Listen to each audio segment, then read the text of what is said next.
And welcome back again to another of your favorite true crime and criminal culture podcast.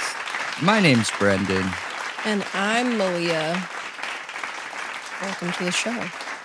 Welcome to the show. All right. We commit to being honest, intelligent, unscripted, and bringing interesting conversations and information we get and following it to wherever it leads, holding nothing back and sharing brutal honesty the entire time because we censor nothing. And talk about everything. Yeah. Round of applause. All right. So, welcome to the show, everybody. Make sure you do all the podcast things on all the podcast platforms. We are on so many now, I can't even keep up with them all. But we depend on you to help us keep growing. So we appreciate everything that you guys are doing out there. And just keep it up. We are growing at record rates. So thank you, and thank you. So just keep doing that, and we appreciate it. And you can find us on all the social media platforms at /Thought Riot Podcast, except for Twitter, aka X. We are /Thought Riot Pod. But come check us out. What about live stream?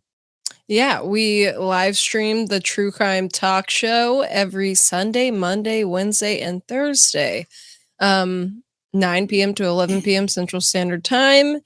And that is on YouTube, Twitch, and Facebook, and now Twitter. Yes, and it is a good time, an awesome time, a really fun time, and we want you to come hang out with us. Yeah, we do, because it's a great time. It is. It's a very rambly time. It is. That's always a great time. Mm-hmm. So we will get right into the True Crime or Thought Riot Podcast True Crime Content Creator of the Week. However, last week we went a little bit of a different direction. Actually, last week we didn't go a direction. The week before we went a little bit of a different direction, but a great direction at that. This week we are going a different direction again. We are on all the social media platforms, and one of those is Reddit. Reddit is notorious for being an echo chamber for beliefs, right? You get to seek out exactly the subreddit that you want to listen to or talk in or chat in or whatever. And surprise, everyone in there thinks just like you, talking about just the same things you are, So I think that's one of those platforms that can go. It could take a left turn pretty easily, depending on what the topic is. However, who we're about to talk about right now isn't that. So, drum roll.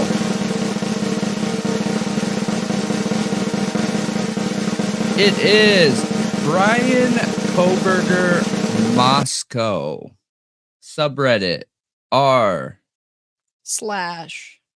Kohberger Moscow. And they are incredible. So one thing that I've encountered on Reddit is in some of the bigger subreddits in relation to the Idaho 4 case, it is very echo chamber-y, where if you don't believe what I believe in, then you are going to be disrespected and not be allowed to share your beliefs in here, unfortunately. While I understand it, like I get it, right? The people that manage these subreddits get to manage them however they want. And I respect that. And that is your choice. It's just, it doesn't follow the lines of what Thought Riot Podcast is. We're looking for truth and facts and objective information, whether it agrees with our opinion or not. And that is one thing that I feel like the Bryan Kohberger Moscow group does very well. They manage it very well. They're open to all different kinds of opinions, conversation, everything and anything. The one rule is that you got to be respectful. So We appreciate you. Well deserved. I know we've given you guys a shout out a whole bunch, and you're growing a whole bunch, which is absolutely incredible. So just keep it up. Yeah. They're a shining example of you can talk about anything if you just do it the right way. You be respectful. Absolutely. Absolutely. All right. So we're moving right into giving you guys a rundown of our topics this week. So, man, I feel like my topics are some really good ones, and like they are so polarizing, these different topics. So the first one we're going to be talking about, and this is not in the exact order, but we're going to be talking about Scot Peterson again. You brought this topic up the other day as a weekly breaking news story, and we got a whole bunch of attention and a whole bunch of comments from it, and it was either he's absolutely innocent or he is like dead to rights guilty, you know? And I wanted to dig back into it because I always want to understand, why is there such a gap in the belief in this case, you know? So we're going to go through all of that. We are going to talk about the Aaron Quinn and Denise Huskins case, which is really interesting, and I think has some really great evidence in here to understand how a cop's case can like keep going the wrong direction. You know what I mean? You should mention it's a Netflix thing, right? Yeah, it is a Netflix documentary called American Nightmare. And that it's was just like really interesting. I saw that popping off everywhere on the internet when that came out recently, and people were talking about it. It's really, really, really recent, and it is just a wild story overall. So we're going to dig into that. And then for the Idaho 4 topic, we are going to get into the Pennsylvania search warrants of Bryan Kohberger that we have talked about, and we have never gone over on here. And I want to be able to go through those with everyone and kind of talk through it. So should be a good time, some incredible topics. And what do you have? Cough. So tonight, there's been a lot of talk about the Bryan Kohberger PCA, which probable cause affidavit, not being the real probable cause affidavit. And so I was like, maybe we should just talk about, like, what is a PCA anyway? Like, why do you have to have one? What does it do? You know, what are the requirements for it to be considered a probable cause affidavit? Kind of going through that, and then also comparing it to some other PCAs in Idaho and looking at that. Yeah. So I just wanted to kind of go through it because I started looking it up, trying to understand better, because it doesn't fit the typical, like, what would you call it? Like an outline for a PCA. It doesn't follow the standard. But does that mean it's not a real PCA? We'll see. And you can make your determination at the end.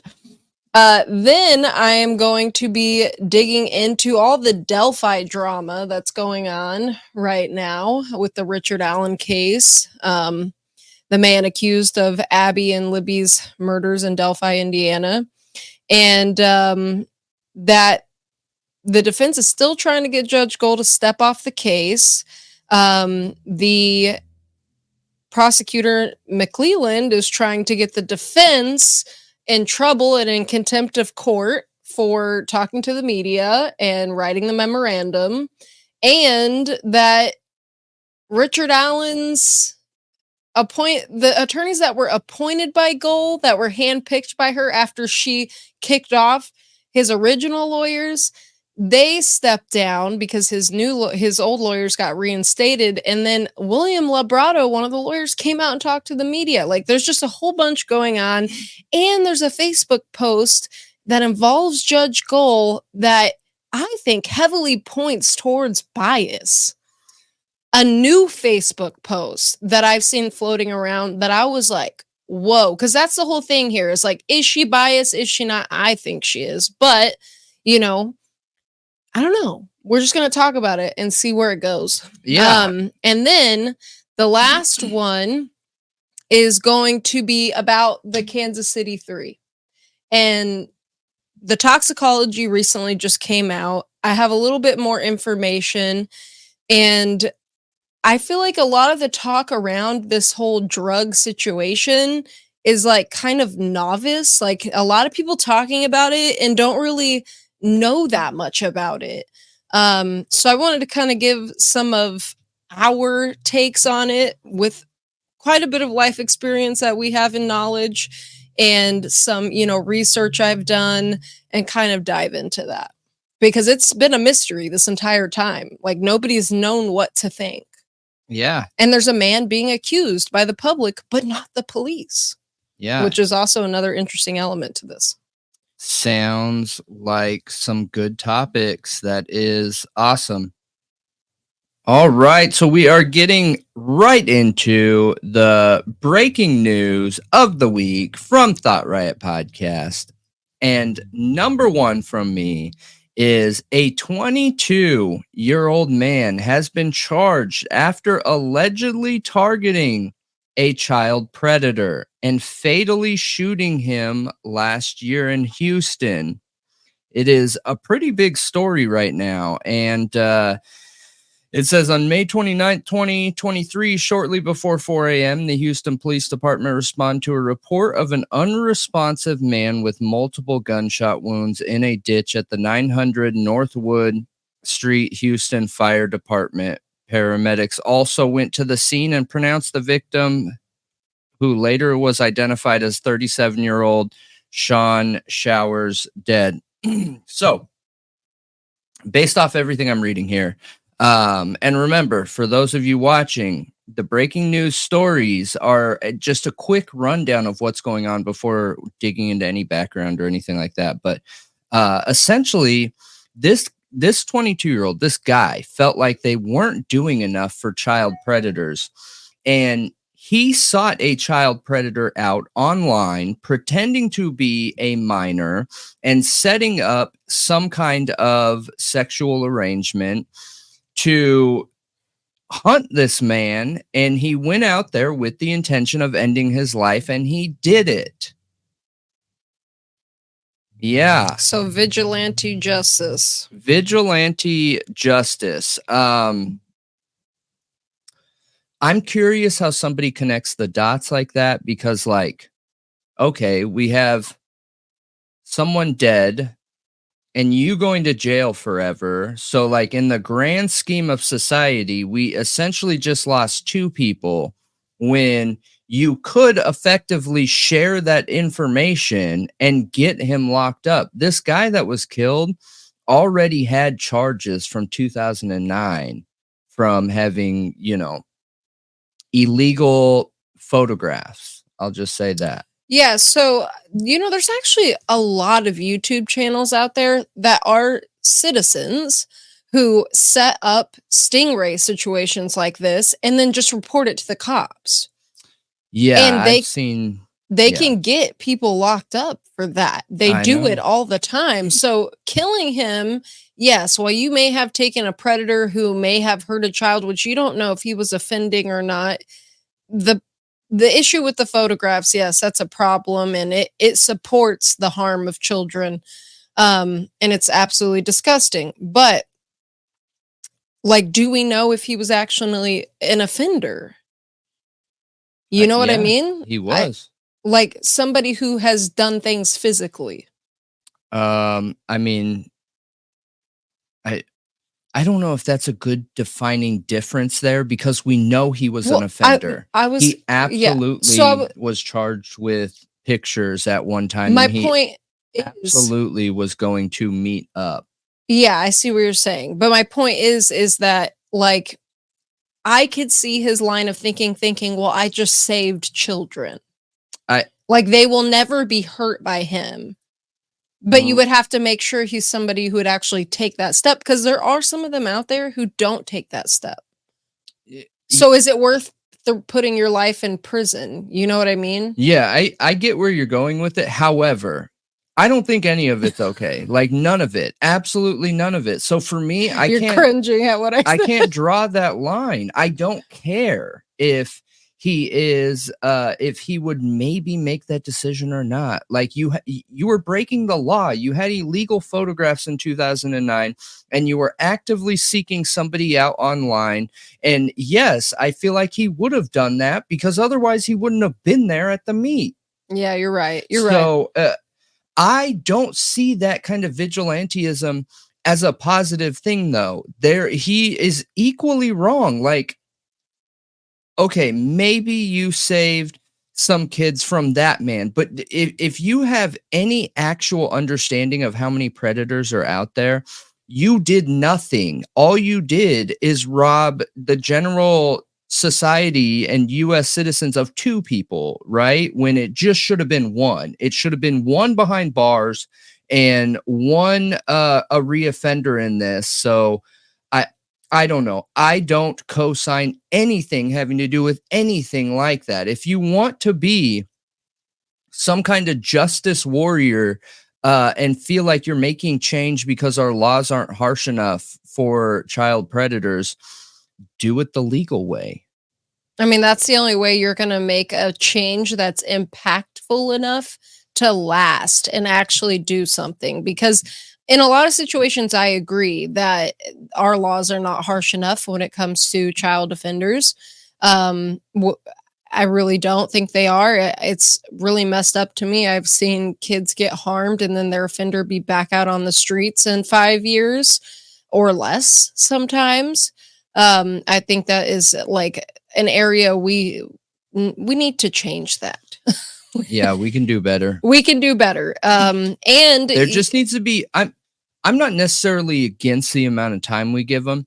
I am absolutely against how quick they're allowed to be off parole and probation and those things. I think it needs to be some kind of very intensive treatment, aftercare of constant check-ins on a daily basis for a long time, because we're putting lives at risk. When a child has been sought out by a predator or abused in that way, that can impact them for a very, very, very decades and decades and decades, if not their whole life. And I just don't see us doing enough of after care after the prison sentence. Yeah, the follow-up part. And you know, they will have to be on the registry, but some states are pretty harsh with their registry, which I think is great, and then some are not at all. Like not at all. Yeah. And I don't think that should be a state by state choice. I think that needs to be a federal thing. Yeah, where I agree. The feds mandate these things. Like if you are accused of this, you have to be a part of this program, possibly for the rest of your life. And it gets maybe more lenient after 10 years, you know, like, but I think that's fair. We need just safety guards due to the statistics of the reoffending rate. It's absolutely insane. Yep. It is absolutely insane. Which I can understand the anger and the want to do something there. I just don't think you accomplished anything productive in the long run. Like you didn't cause some kind of change. Like you just protected kids from that one man when there's 7 billion people on the planet. So I don't know. I think that if you really want to make a change, you got to do something other than that. Yeah. Anything other than that would probably help more. I agree with you. I'm curious what you guys think. Let me know if you feel like that's justified or how you feel like we need to evolve and progress our laws on this going forward. You know, would it reduce situations from this happening?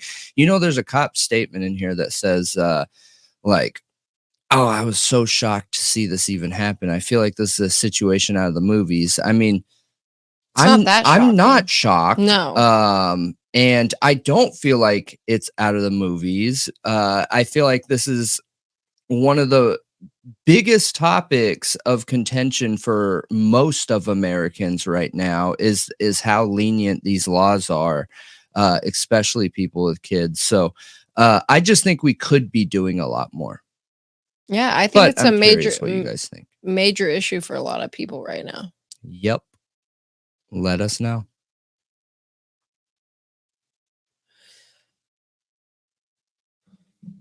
Speaking of predators, there is a CIA agent who just got sentenced to 40 years in prison for one of the biggest data breaches in the agency's history. And he was indicted on child photo charges too, on top of it. So this man, Joshua Schultz, who's 35, was sentenced in Manhattan court, federal court, this past Thursday. And I mean, he's accused of hacking, espionage, contempt of court, making false statements to the FBI, and the child stuff, which just gross. And the reason he did it literally is so dumb. It's so dumb. He claims he did it for revenge against the people above him because he complained about the workplace environment and they didn't listen to him. He committed like treason and leaked super secret information to WikiLeaks, like super secret. And it's one of the biggest leaks ever in US history because he was not happy about the workplace environment in the CIA. I mean, if that's it. If that's what he it. claims. That's what he claims. I mean, he might have been approached and you realize you can like be put to death for that without a trial. So they could have approached him and been like, look, this is what you're gonna say. If you want to have any chance at living, this is what you're gonna say. You don't have a choice, Yeah. That is a crime and a direct attack against our federal government. Like that doesn't slide ever. You know what I mean? That's one of the most serious things you could do ever. And if you have enough intelligence to be a CIA officer, then you have clearly enough up there to pass the tests and the requirements to get on there. You knew what you were doing. Yeah. You knew. Yeah, he knew. So he was passing all this data on to WikiLeaks. It says that WikiLeaks began publishing the classified data from the stolen CIA files in March 2017, which Schultz transmitted from his home computer in 2016.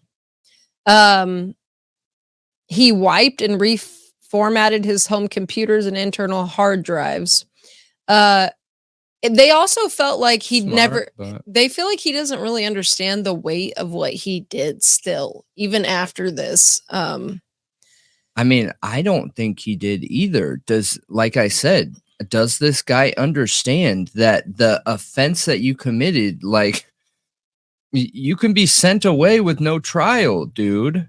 Yeah, from what I've read, I get that impression too, that he kind of comes off like a brat. Like he doesn't really understand what he did. Like, well, maybe it's good he got arrested then. Jeez. I know. So this is Judge Jesse Furman saying that we'll probably never know the extent of the damage he did, but one of the things that they mentioned was leaked is that the CIA hacked smartphones and overseas spying operations, along with their efforts to turn internet-connected televisions into listening devices.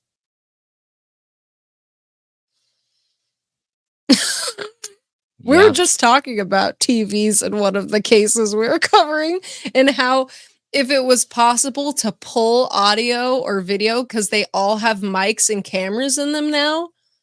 Yep.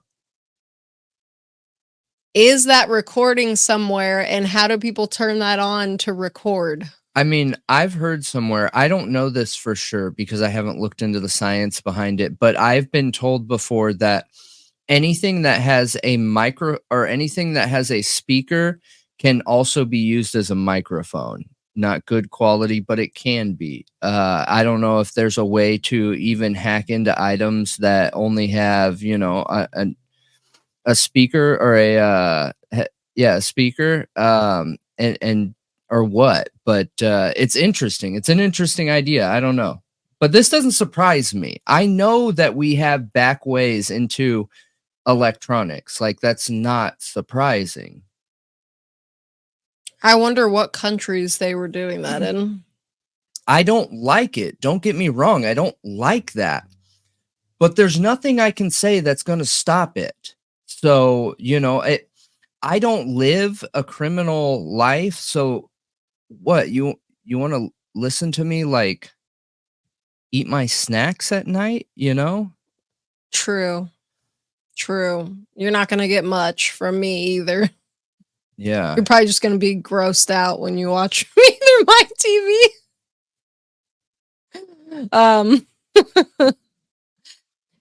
It says though that he had thousands upon thousands of images of young children. That's the most concerning. That's super concerning. It kind of makes me wonder, since he was involved in this major leak in this way and he was doing that, what else was this guy up to? Do they even know everything he was up to? Because this is sketchy. Look, I'm just going to give a flip of a coin type suggestion, right? Mm-hmm. What if this guy was a mole, an effective mole from another country that was sent here to, be raised American and join the CIA in this way, and he was passing documents along? You tell me, if that were the case, do you wholeheartedly believe that the Central Intelligence Agency and our government would come out and admit, hey guys, we've been duped? Yeah, I don't think they would. I think that would be confidential. I agree. Yeah, I don't think they would come out and say, oh my gosh, we had a mole and they really got us. Agreed. Agreed. Yeah. But so maybe this is a situation like that. I don't know. Yeah. So apparently he said during his sentencing hearing that the government was seeking vengeance against him, not justice. He added that he was motivated by anger, spite, and perceived grievance against those at the CIA that he believed ignored his complaints about the work environment. Get out of here. I mean, that's so absurd. There's such a fine line between justice and vengeance. Essentially, justice is if they follow the laws of the U.S. Vengeance is what? Because they're taking pride in catching you, and you know what I mean? Right. Show me where they're breaking the law. I mean, by all accounts, what he did was absolutely horrible. He compromised national security. Wow. A pedo. Yeah. That's what I'm saying. Like, he's all of the worst things. Yeah. All of the worst things.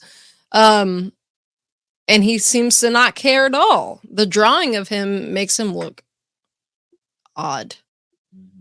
Like, really odd.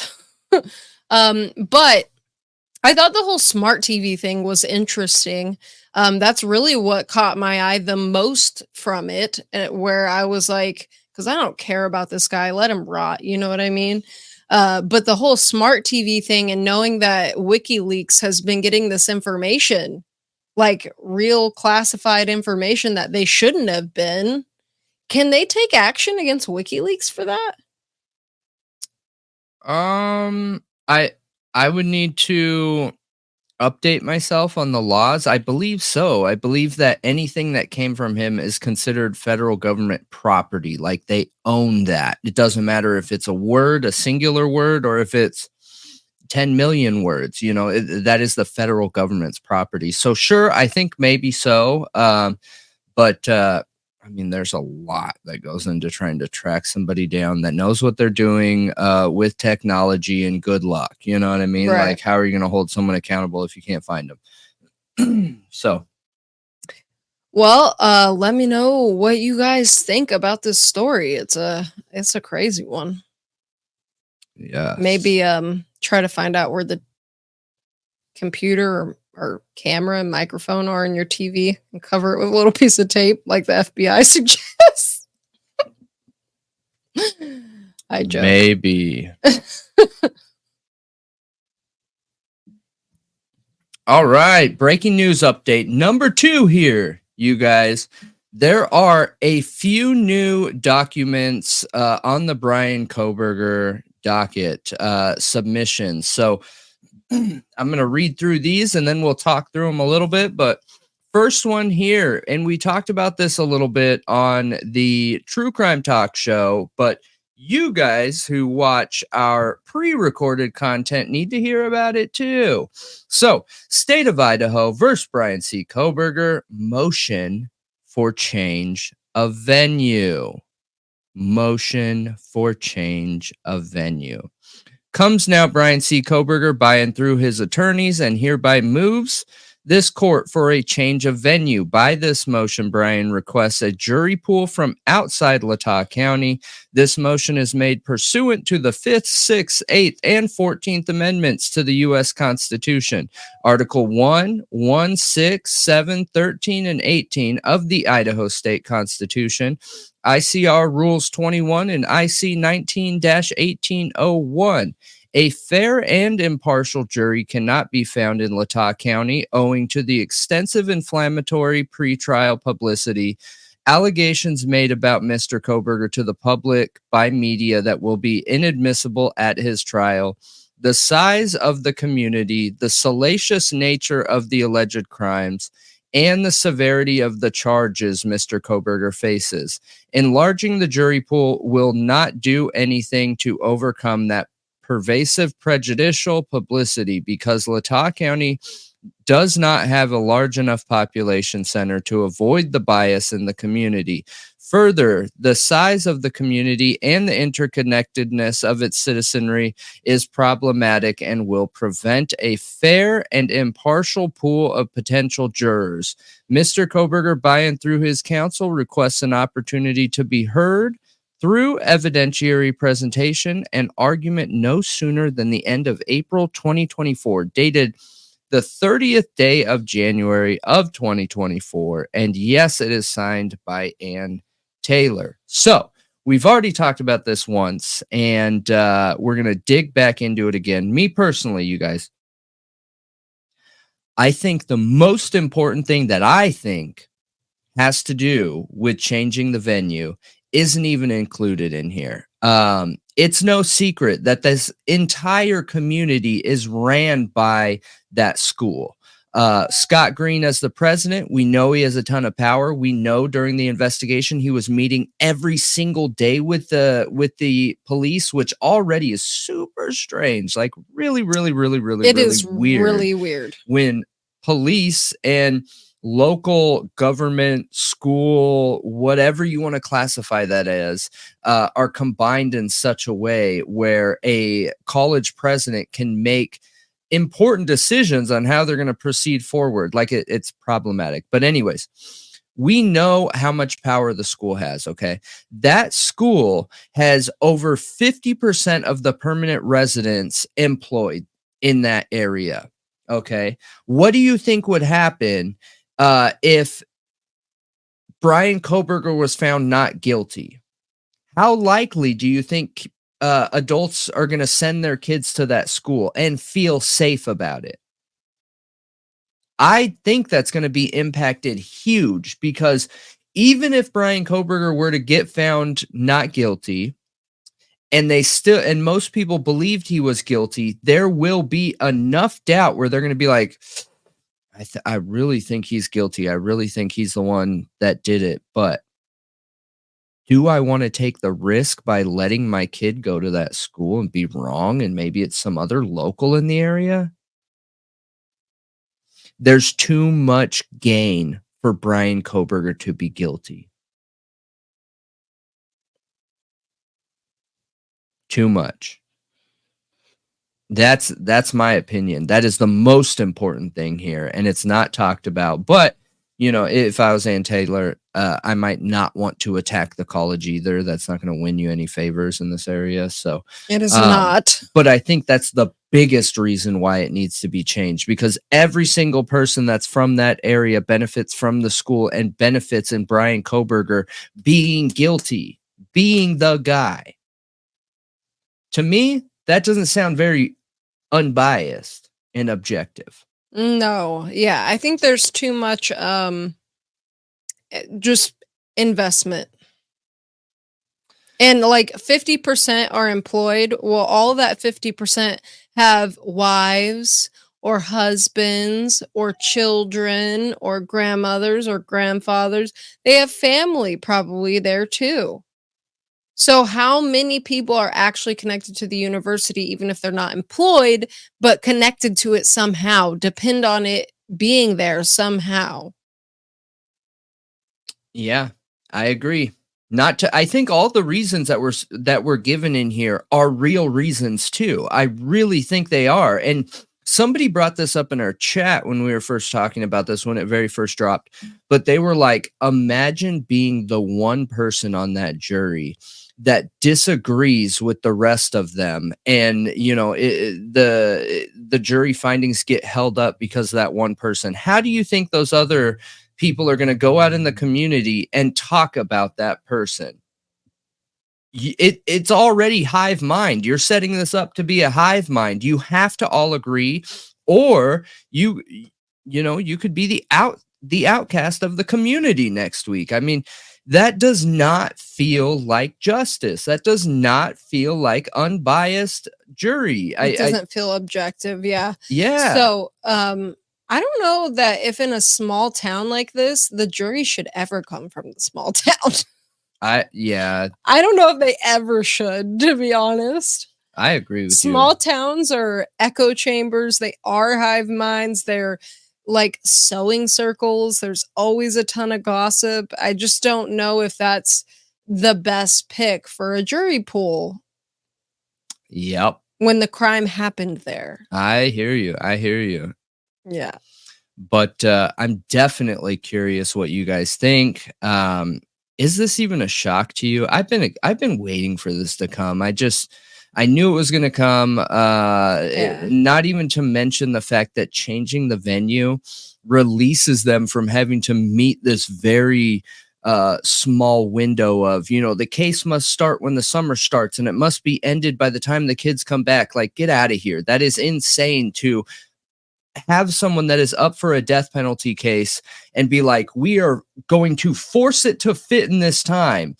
Even if it should be a 6-month trial, we are going to force it to fit in this time. It is ridiculous. Does not feel fair. It doesn't feel fair at all. It does feel ridiculous that they're making it so you have to care about the university. Agreed. Like, who cares? Look, I'm sure a lot of people care about the university. I would even classify myself as caring about the university. However, I don't care about it in a way where I'm willing to give up my justice system to cater to making sure that a trial isn't going on the same time college kids are in town. Like, oh, that's absurd to me. It is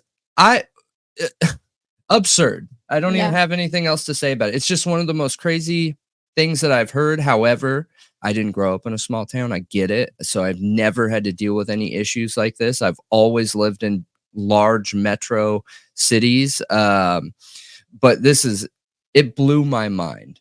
Yeah, it's wild. So, yeah. But make sure you guys leave a comment below, because I want to know what you guys think about it. I mean, your opinions are really what drive us to do this, to continue learning, to continue talking about this stuff and talking about stuff that you want to hear. So what are your thoughts on this? Are we going down the right path? Do you agree? Do you think it would be okay to have it in this town? What are you thinking? Patrick Goodman in 2000, the year 2000, December time, beat his girlfriend's 3-year-old son to death. What? They said he had like over 50 bruises on his body. Oh my gosh. And he tried to frame the mother for this crime. Well, that man got out on parole just recently. How long was he behind bars? So he When did did you it in say the this year was? 2000 is when it happened. And he just got let out, so 24 years. So essentially, effectively, he served pretty much a life sentence. He previously served a 2-year sentence for injuring a man in a hit and run, was convicted of murder and child abuse in 2002, was sentenced at San Francisco Superior Court to a term of 25 years to life in prison, and just got let out on parole. Man. He allegedly became, or he did, not allegedly, he was convicted. He got mad that the little boy let the family dog in the house, and he grabbed him and slammed him up against the wall a bunch of times. And the autopsy showed that like this little boy had broken ribs, a broken neck, severed bowels, severed renal artery. Like this isn't like I got mad and I threw my kid up against the wall, you know, like, which is obviously not okay at all. But this is like a brutal beating. Yeah. You're just trying to compare the difference between like a very rash decision where you did something out of pure anger and a loss of control, but then like reacclimated yourself and because realized this like, is a child. This is a 3-year-old. I need to get myself in check. Like, versus not okay. A long-term losing of your temper and not being able to realize, whoa, I've gone too far. Well, he also tried to to set up the mother for it. Yeah, no, there's some long thought out implications here, and I agree with you. I would be curious to know his full charges of how he got that 25-year term. Did they charge him with a crime for attempting to set up the mother? I would hope so. I know based off it just says murder and child abuse is all it says. Okay, I can tell by the 3 things that I see here, which are all involving violent offenses, essentially, right? Hit and run. I mean, okay, that could go either way depending on how it happened. The child abuse, absolutely a violent crime, and then to have it happen again to a child, though, you know, there's a lot of states out there that have a 3-strike violent crime rule. And interesting enough, you guys, you might be shocked by this, but I actually support that 3-strike rule. I don't support any No, I don't 3-strike rules. I don't either. Except for that one. I support the violent crime 3-strike rule, but there needs to be very specific stipulations to that. Like it can't be an accidental violent crime. It has to prove intent in all 3 of them. Like California used to be at one time. And if you can prove intent for violent crimes in those 3, I mean, should we trust you to be in our free citizenship still? You know what I mean? I don't know. I don't know. He murdered a baby. I hear you. I get it. I get it. I'm not thinking specifically about that crime because that's in the past, right? And the jury and the courts came to this conclusion.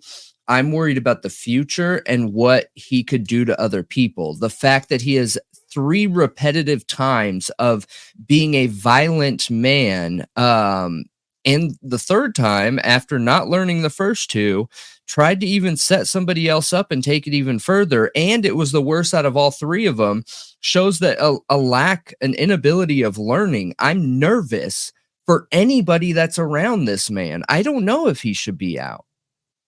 That's why I'm saying, like, in certain situations, that 3-strike ruling is very helpful. Yeah, and I mean, even if you don't have a 3-strike rule, judges normally take somebody's previous charges, history, criminal history, their rap sheet into consideration. Like, of should I be more lenient because this is their first time, or should I be more harsh because they clearly are not learning anything? But so they made a determination to approve him for parole. He made a statement in that I'm going to read, but basically what's going on right now is that the parole board has to review their decision. They have to check to make sure there's no like legal or factual errors. And as long as that goes smoothly, he wasn't released. They approved his parole, but he's still in prison until they finish that process. Unless the governor steps in and reverses their decision, which is the only way it can be reversed, which a bunch of people are angry and want him to do, he will be let out. Everybody's asking the governor, and the governor has done it. Like, I think he did it 7 times last year and 21 times the year before that. Sometimes. Yeah, he could do it. This might be one of those situations where, like, dude, you're willing to let somebody like this out, but California's prisons, unfortunately, are still filled with a lot of drug charges. Minor drug offenses, yes. Still to this day, because they haven't worked through all those cases and everything. So what Goodman told the parole board was, I hope that one day I will be able to show Elijah's family, society, and everyone who got caught in the ripple effect of my actions that I'm no longer the monster that I used to be. He said when talking about why he accused the mother of doing this, he was just trying to get the attention off of him. And then that just shows a lack of this concern for human life. Then Michelle Miner, one of the commissioners, said, we find that Mr. Goodman does not currently pose an unreasonable risk to the public safety and is therefore suitable for parole, after 15 minutes of deliberating following the hearing. Hey, just remember, whoever that was, like Michelle Miner, and Dane Blake is on your back. If something happens, it is on you. Yeah, it's on your conscience. There is a transcript apparently of the parole hearing. I mean, that's when people are on their best behavior. It won't even matter. Yeah, but I'm curious what's in it. I'm not going to read it. Obviously, this is just a breaking news update. But if you live in the state of California or not, write the governor. Ask him to overturn it if you feel strongly that, he shouldn't be let out. I don't know if a child murderer and repeat offender should be let out of prison like this. Either. And it's not even just that. It's the fact that he had 2 priors that he actually did time with and didn't learn, all right? It was one prior. It was a hit and run. It was a hit and run, and then you said child abuse. That is this. Okay. So this is number 2, not number 3. Okay. That I know of. Who knows what else he has in his past? That's all it mentioned. Got it. Okay. Well, even so, okay. So if he did time at all, period, behind bars, then you should be able to learn and understand and figure these things out. But then, something like this happens where it's not even like a quick mistake, like what would be considered under the penal code for like manslaughter, like an accidental death. You know what I mean? It's a continued prolonged beating. And then after you come to your senses and realize like what you did, then you try and set up the mother after you've just taken her child from her. I don't know. I just have a hard time. I hope there was a lot more deliberating, because look, when we spout these facts, we try really hard to stay objective, right? And this sounds horrible. Sounds like this is one of the most severe and serious situations that there can be. And you took only 15 minutes trying to figure it. Like, it sounds really bad. I get it. It does. But there's always more to a story. I really hope that these people that were on the board had a good long conversation about this, maybe beforehand, because they knew what was coming up and they didn't want to have the conversation in front of the prisoner. I don't know. I mean, their deliberating is not in front of them. I just hope that that there was a very thorough, solid amount of thinking, planning, and consideration when looking into this. That's all I can hope for.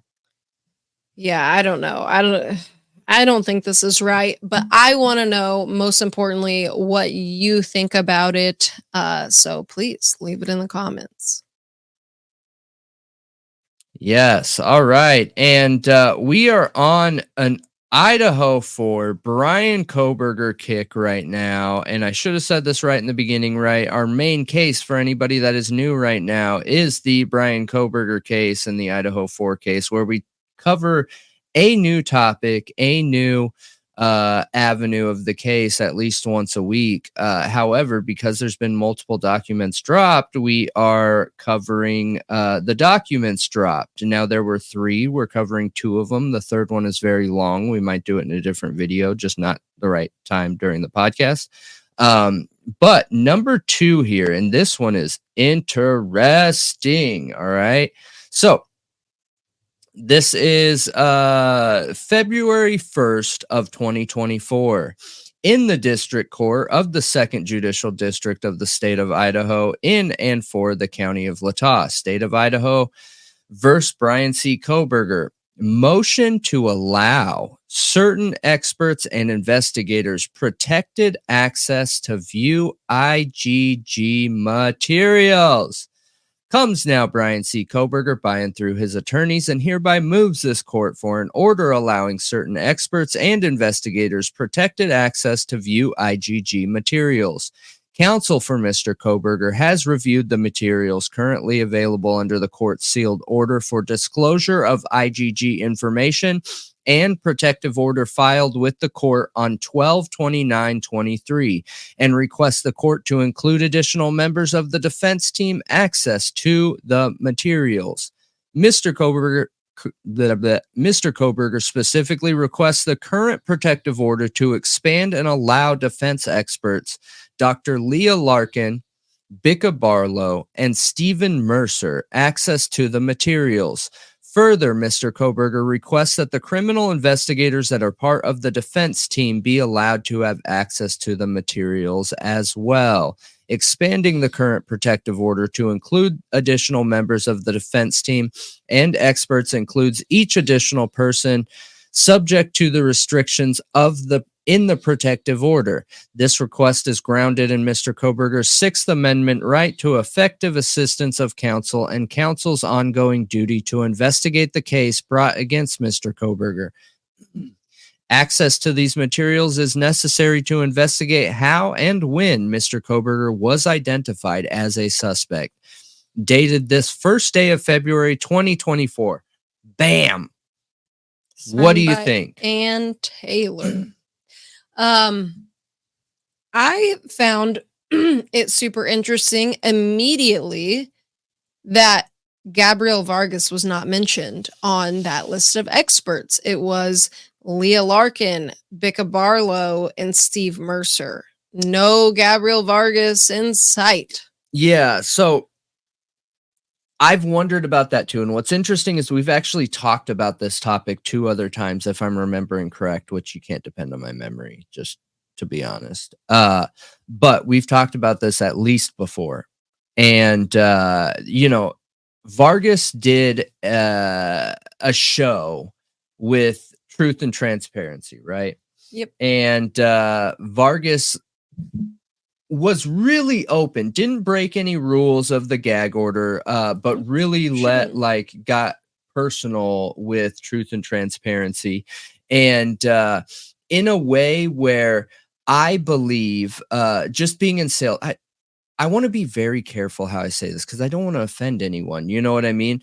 I'll use myself as an example. So, it's 2024 nowadays. I am in sales. I've had my tattoos visible before, right? And in the process of removing them, it takes a long time because there are still people to this very day, that will look at my tattoos and feel some type of negative way about working with me before we've even had a conversation to talk about what I'm going over. So there is still judgment out there in the world, right?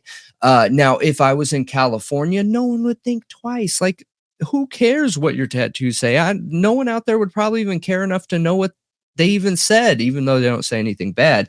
But using that as an example, right? When she went on Truth and Transparency, the Truth and Transparency, which is not anything bad against her, but that channel has brought some drama because of some of the stuff she's uncovered and some of the topics she's covered before, right? Now, you have that paired with an expert and that expert going on there. I think that could make some viewers feel a negative type of way about it, therefore making her not a great option to bring to court where bias is very important. And I hope I said that in a respectful way, because I don't think there's anything wrong going on there. I just think that maybe could be why, or maybe she didn't want this kind of attention anymore, or she felt some type of way because the whole FBI situation. You know what I mean? I don't know. Yeah, my mind immediately goes to the FBI, Bill Thompson having the FBI go there, and Taylor reaching out like, what the heck is going on? Why did the FBI go to a defense witness's house to talk to her? Expert, yeah, defense expert's house, witness. She took the witness stand, expert, whatever. Why did this happen? Why was I not notified at the behest of the prosecutor? Like, why are they doing this for the prosecutor? She literally reached out and was like, Gabriel Vargas just called me and told me this. Like, what is going on? That can't happen. But that means what the FBI did worked, though. That's why I'm hesitant to do that, because based on my character read of Vargas, she does not seem like the type of person that would present as an expert witness and be bullied out of having an opinion and backing up your science. I agree with you, but we're not just talking about anybody. We're talking about the FBI. We don't know what was said.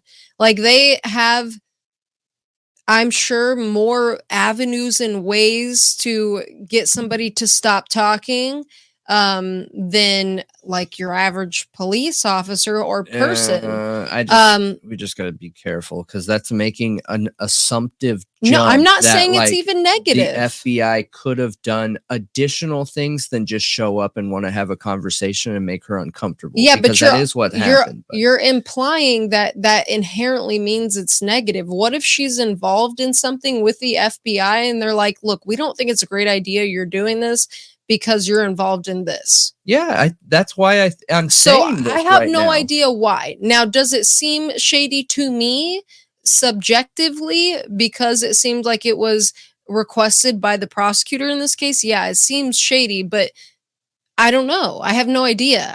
My mind immediately goes to that, because after that, you never heard Vargas's name in anything anymore. And yeah, Vargas comes from a rough neighborhood growing up. Like, she's a tough woman. She's a strong woman. So do I think she would just back down off an opinion because somebody bullied her? Absolutely not.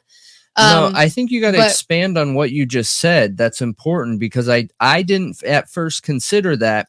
And I don't think a lot of people that first saw this and saw like, oh my gosh, the FBI is threatening an expert witness, I don't think they would make that connection either, but I could be wrong. But the fact that the FBI could have approached her and said, hey, look, you can't continue working on this case because you are our expert in this other case we have going on. Or it could be something that is not threatening at all. Yeah, it could have not been threatening.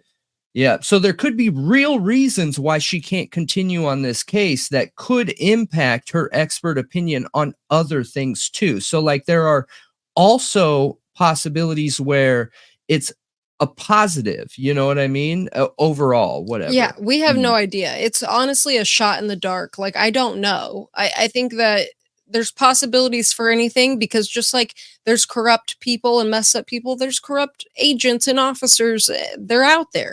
So I don't know. But it is odd that she was the only witness that had the FBI go to her house, and she's the only witness not testifying anymore. Now, I did want to mention, though, that people kept saying, Vargas was really sticking it to the man and, calling out the FBI.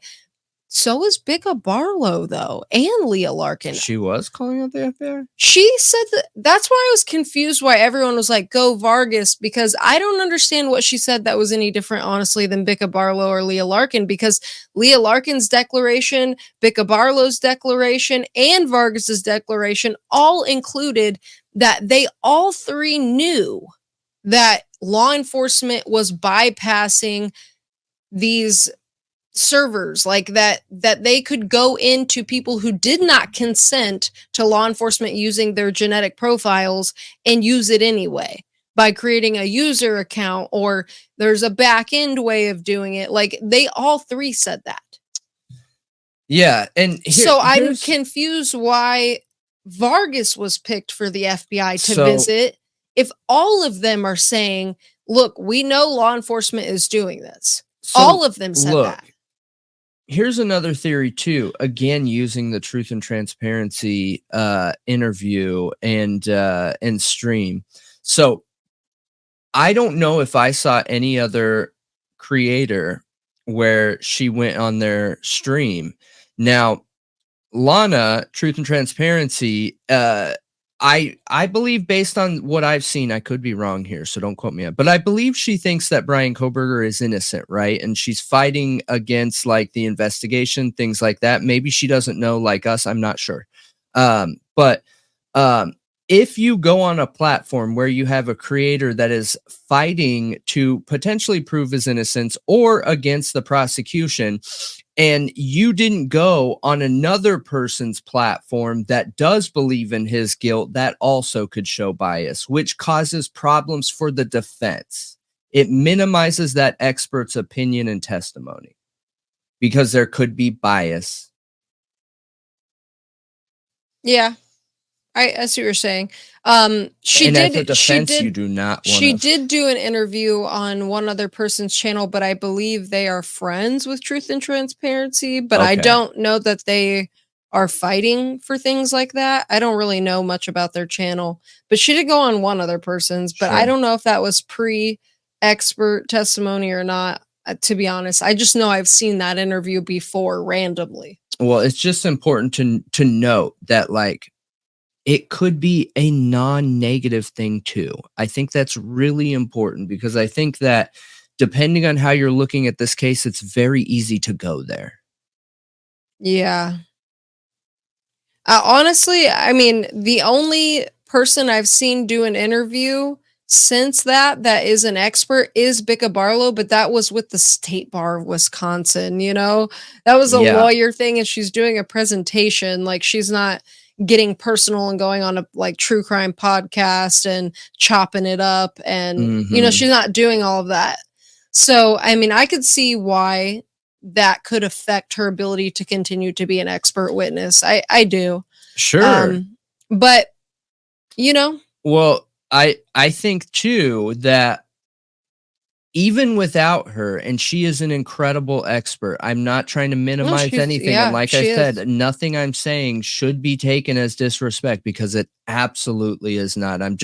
She's an expert in what she does. And I'm not saying I'm an expert, but if I can see the problems that her coming back after like presenting in that way could cause the defense, obviously the defense and prosecution, who are the experts in law, could see those problems too. But to be fair, this lineup is still literally world leading lineup here with Leah Larkin, Bicca Barlow, and Stephen Mercer. Those are like top of their profession. They are leading in this expedition, like worldwide leaders in these topics, with multiple of them having a background in forensics and DNA forensics and law. It is an incredible lineup. And if I'm going to be willing to believe somebody most without seeing the evidence myself, it's gonna be one of these three people.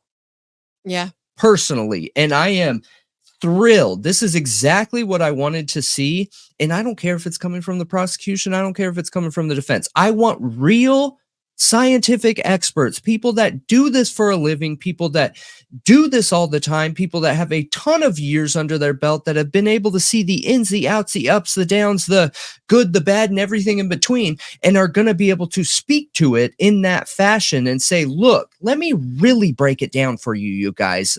Let me show you some comparisons. Let me show you this. Let me show you that. Let me show why. Let me show how. Let me show who. You know what I mean? Like, this is exactly what we are hoping to see. Exactly what we are hoping to see. I agree. I agree 100%. I just found it really interesting, you know, the only name that wasn't listed, but I'm glad that they're doing this though. Going back to like what they're asking for this IgG to be looked at by these experts. That's exactly what I hoped we would see, that they would dig into this and try to get to the bottom of it. Any chance either side has the opportunity to not include the opinion of the other side. So what I'm talking about is anytime the prosecution can prove a point, right, in their investigation by not including police, not including the school, not including anybody that has any sort of buy-in to Bryan Kohberger being guilty, that is amazing. Anytime the defense can prove their argument points or questions by not including anybody that has anything to do with the community, but just a buy-in into the science and the data and the information, that is a huge win. So I hope that Ann Taylor continues to bring experts on to say, you know what, I understand your police are saying this, but I actually have a world-leading expert that's going to walk us through this science, and they're going to tell you why they see the science in this way, how they see the science in this way, and why it means this or doesn't mean this. You know what I mean? And that's what I'm excited for. So I'm super stoked to see this, like really excited to see this. Me too. Really. And I hope that they have a full lineup for any vehicle breakdown, video breakdown. If I was Ann Taylor, I would be getting this level of experts to verify every video footage, since there were officers in here who have already been proven by a court of law to have manipulated footage and timestamps in other cases. I hope to see this in the cellular. I hope to see this in everything. I don't care if it comes from the prosecution or the defense. Like, I just want actual scientists that are professionals, because cops are not professionals in science. I don't care what anybody says. Just because you've gathered a lot of evidence that needs to be checked by science doesn't make you an expert in the science. Nope. You know, you're an expert at using a bag and not getting your DNA and fingerprints on it. Like, I would consider you an expert at that. I mean, investigators aren't. Cops aren't experts at that. At gathering evidence in a bag? I think they are. No. I think that they're good enough to understand like why you need to have gloves on. No, you're right. You're right. But like, that's why they have a forensic unit come out. They don't actually do a lot of the forensic gathering of crime scene evidence. Sometimes they do. But sometimes, yes, they do have to collect things in bags. Yes. Yeah. So they're like expert baggers for sure. But leave the science to the scientists. They're expert baggers. But let us know what you think and how you feel about it. Are police expert baggers? I think they are. I wasn't asking you. I don't think there's anything wrong with that either. I was asking them. Yeah, somebody's got to do it. And whoever does it should be an expert about it.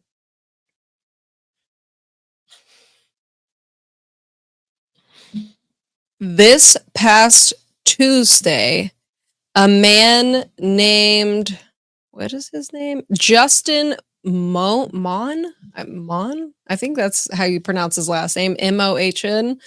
He posted a 14-minute video to YouTube holding the decapitated head of his father. Whoa. Yeah. and it's been removed. It is no longer there. But he held it in his hand wearing rubber gloves, saying he is now in hell for eternity. He also mentioned in the video that his father had been a federal employee for 20 years and described him as a traitor. Weird, Okay. right? Really weird. A federal employee of what does it say? It doesn't say. Because, it just says like, a federal employee. Even people that work on the railroad are considered federal employees. So, like, what kind of federal employee?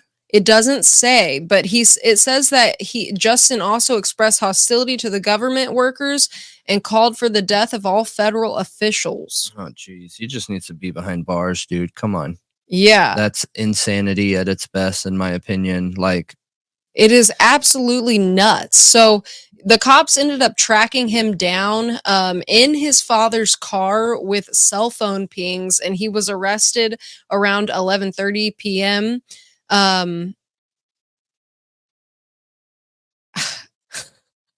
But they ended up getting a 9mm gun from him, and they found that he had bought that gun just the day before on Monday before he committed the crime. And of course he was denied bail. Of course, like he should be denied bail. But his preliminary hearing is this February 8th. And we'll see how that turns out. But he was arrested he's 32, and he was arrested by Middletown Township Police Department in Pennsylvania. He's charged with first-degree murder, abuse of a corpse, and possession of an instrument of crime. Nobody's sure if he's going to enter a plea or what he's going to do or anything like that. Say it one more time. What was he charged with? First degree murder, abuse of a corpse, and possession of an instrument of crime. So I missed the first degree murder part. Gotcha. Okay. Yeah. Okay. But he shot his father and then did that. Yeah. It's nuts. And apparently his mother walked in and found his father like that. It just sounds horrible. It sounds like he has some mental health issues going on, whether it's depression or it's some kind of other untreated illness that's just not normal human behavior. So that's terrifying. I'm glad they caught him, because again, like, that somebody that thinks that is a fix, there's just no room for you in this society. Sorry. Well, they're saying I think it's the prosecutor in this case said that she believes he was of sound or a clear mind. I mean, I know, but that's illegal for the trial, right? maybe. That's legal talk for, yeah, he may be insane, but he knows what he's doing. Like, he's not schizophrenic and in a manic state where he can't remember or doesn't know what he's doing. That what he did was wrong. He just in his head thought that for whatever reason that was the right decision, I guess. I don't know, man. I don't know. I feel for his mom. Like, yeah, his mom walks in the bathroom to her husband. I don't know if he was in the bathtub or on the floor, but blood everywhere and a machete and a kitchen knife in the bathtub, and her husband laying there without a head. Yeah. I don't even know what it would be like to walk in on something like that. That sounds absolutely traumatizing. I feel so and bad she for her. Simultaneously lost her husband and her son all in one go. In like the most horrible way possible. Yeah, I'm not sure what's going on here. I don't know if behaviors like this are going to be part of the rise of serial killers. And for those of you that have been watching us for a while now, we've talked about this a couple different times where a lot of experts and scientists and what's it called, a statisticians are theorizing that there is going to be a major increase in serial killings and mass murders because of like how the economy's been going, being stuck inside homes without human contact because of, what happened the last few years with, the Rona. Is this the stuff we're going to start seeing increase? I mean, we already have a major increase in mass shootings and things like that. But I hope we don't see more of stuff like this. This is absolutely horrifying. I can't even imagine being in this situation, like walking in on my husband dead and my son did that and posted it to YouTube. Like, it's, I just can't imagine. Like, I don't know what this kid was thinking. And he's not a kid. He's, 32 or something like that.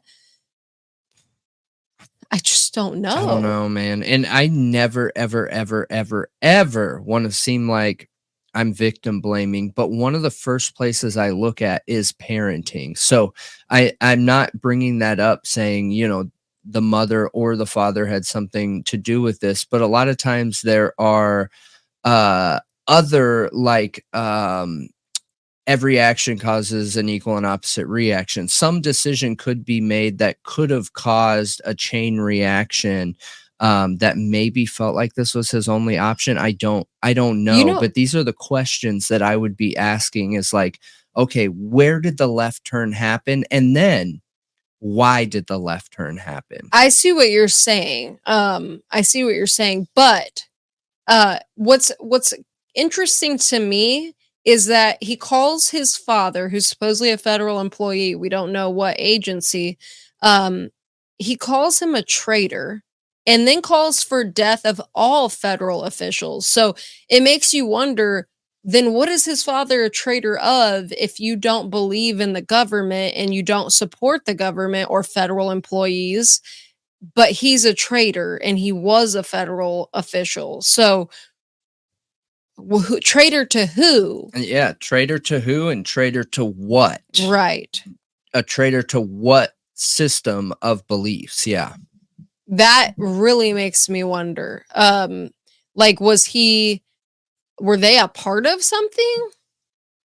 Oh, I don't know. I think seeing some kind of action like this, I would doubt there's some kind of mystery behind it. To me, this isn't even just a simple ending of a life. This went so far beyond that in my opinion, I think the most likely answer is the younger guy just lost it. There's something going on there. This is not a normal ending of a life.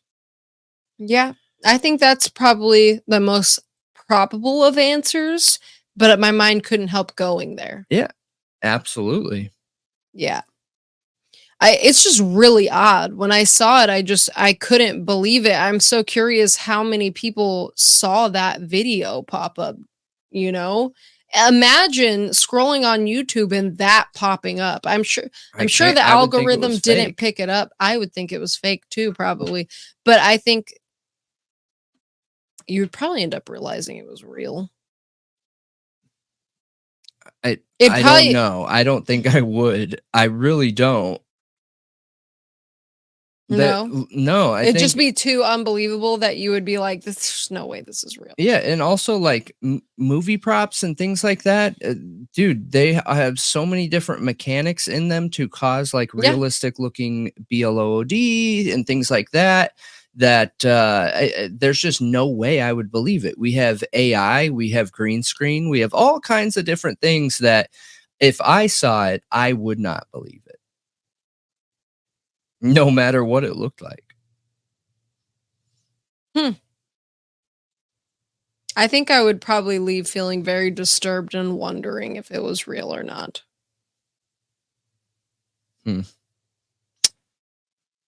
I'm just curious. Is that his picture? That is him. Okay. Well, like I said, I'm very curious to know where the left turn happened and why it happened. Me too. I'm super, super curious. That's literally it. That's all I know. I'm going to be keeping my eye out for his preliminary hearing and hoping that, there's some kind of court doc drops or it's filmed or something, because I'm super curious what the heck happened here and what's going on here. His lips are oddly white. He might be feeling some type of way. I don't know. It's really He weird. might be sick to his stomach knowing what happened. I don't know. I don't know. It's like I've never seen anybody's lips be that white. Just saying. But I want to know what you guys think. Yeah, it's just a really awful situation. Like, condolences to his surviving family. I can't even imagine. I hope that she has some kind of support, Yeah. But absolutely. That's it. And that is it for this week's True Crime Breaking News Stories by Thought Riot Podcast. And we are going to move right into our cases, true crime cases of the night. So, with all of this talk of the probable cause affidavit in the Idaho 4 Bryan Kohberger case not being the real probable cause affidavit, there's all this conjecture around it. Like, there's people saying that means the probable cause affidavit could have way more evidence in reality, and this is just Brett Payne's statement. There's people saying, it's just an exhibit. We haven't seen the real one. It's sealed and all these things. So I was like, okay, let's go back to the basics. What is a probable cause affidavit anyway? Does this meet the requirements of a probable cause affidavit? Is there always a PCA needed? PCA, short for probable cause affidavit. Is it always needed? Why is it so confusing here? The whole Idaho 4 case is honestly confusing, though. Okay, let's just be real. But this is one thing that should be pretty straightforward, you would think, right? I would think so. So, what is a probable cause affidavit? Well, I have a few different definitions here pulled from various areas. One long and complex, the others are not so complex. An affidavit is a written statement made under oath. Okay, yeah. It's a summary of the evidence against the defendant, or better explained as the arresting officer or lead investigator's opinion, summary of what their opinion of the evidence is. Mm-hmm. Also, it's a statement made under oath at the same time. And then also here, I have a more complex legal definition that the probable cause affidavit is a sworn document accompanied by an oath and designed to eliminate the requirement of an officer to be present at initial appearance, probable cause hearings, and diminish the need for the judge to appear after hours for a probable cause hearing. The probable cause affidavit shall be used to document probable cause and list in detail all elements of the defendant's crimes for which he or she stands accused. The affidavit is a legal instrument to be used contemporaneously with the arrest and incarceration or booking of the arrested person. Yep. Yeah. So, usually we have probable cause affidavits to establish probable cause for a search, seizure, or arrest, right? And that's given to us by the Fourth Amendment, because you cannot arrest somebody without probable cause. Well, probable cause, there's a spectrum for this, and I had never seen this before until I started looking into all of this, which, hoping you can put the picture up on the screen in editing, but this is the legal standard spectrum. 0% all the way at the end of the spectrum is no suspicion. 25% is reasonable suspicion. 50% is probable cause. And then 75% is clear and convincing evidence. 100%, which I heard a lawyer explain, this should be more like 95%, beyond a reasonable doubt. Probable cause is literally 50-50. It's you have a little bit more than a suspicion. Like it's probable that this person did this, and it can be It's based. literally an opinion. It is. Yeah. So it can be direct observations that give you probable cause. It includes sensory, like seeing, touching, taste, smell. Our sensory things of law enforcement. It has to be more than a hunch. Requires objective facts and support. But that's where the issues come in, because we talked about this exactly when it has to do with the court, and the court uses the probable cause definition in the same standard that the police use it. So whether it's a hunch or probable cause, there is nothing defining what is a hunch versus what's probable cause. They're both opinion. They are both the same thing. They are both subjective. Yeah, and they can kind of have wiggle room with those objective facts when they're making an arrest. Because it's a hunch or probable cause. Yeah, but it says it has to be more than a hunch. It requires objective evidence. But we all know how it ends up working out, okay? In a lot of situations. Objective evidence isn't a smell, by the way. That is subjective. You know what's evidence. Funny is it says direct observation with more than a hunch requires objective facts. But then in the second category that I'm looking at, it says hearsay testimony is also enough for probable cause. This becomes hugely problematic as it often is a game of telephone, of course. There's 3 levels of reliability with hearsay, which is citizen informants, police, and they are presumed reliable, and criminal informants who have a special test for reliability. I know we literally use this exact definition, and it blew me away when we were talking about it in relation to the court. Absolutely blew me away. Yeah. And it hasn't changed when looking at it from the perspective of an arrest either. You know what I mean? It's the same. It's ridiculous. I agree with you. It's unfair. It's subjective. It is moldable. And anytime we're talking about someone's innocence or guilt or having to do with the justice system, we need to minimize those things, not create situations where we can maximize them, especially when you have a militarized police force. Because like we talked about on the Baltimore video and a few other videos, the war on drugs created a more militarized police force nationwide. Now, pair that with probable cause and its leniency, that's terrifying stuff. When I was looking up probable cause and probable cause affidavits, I did come across many arguments and papers written on why probable cause isn't enough anymore, and that actually in history, it wasn't enough. We have made it enough now when in the past, it wasn't enough. And there's a lot of arguments arguing that it shouldn't be enough for an arrest, or because you need probable cause when there is a reasonable expectation of privacy.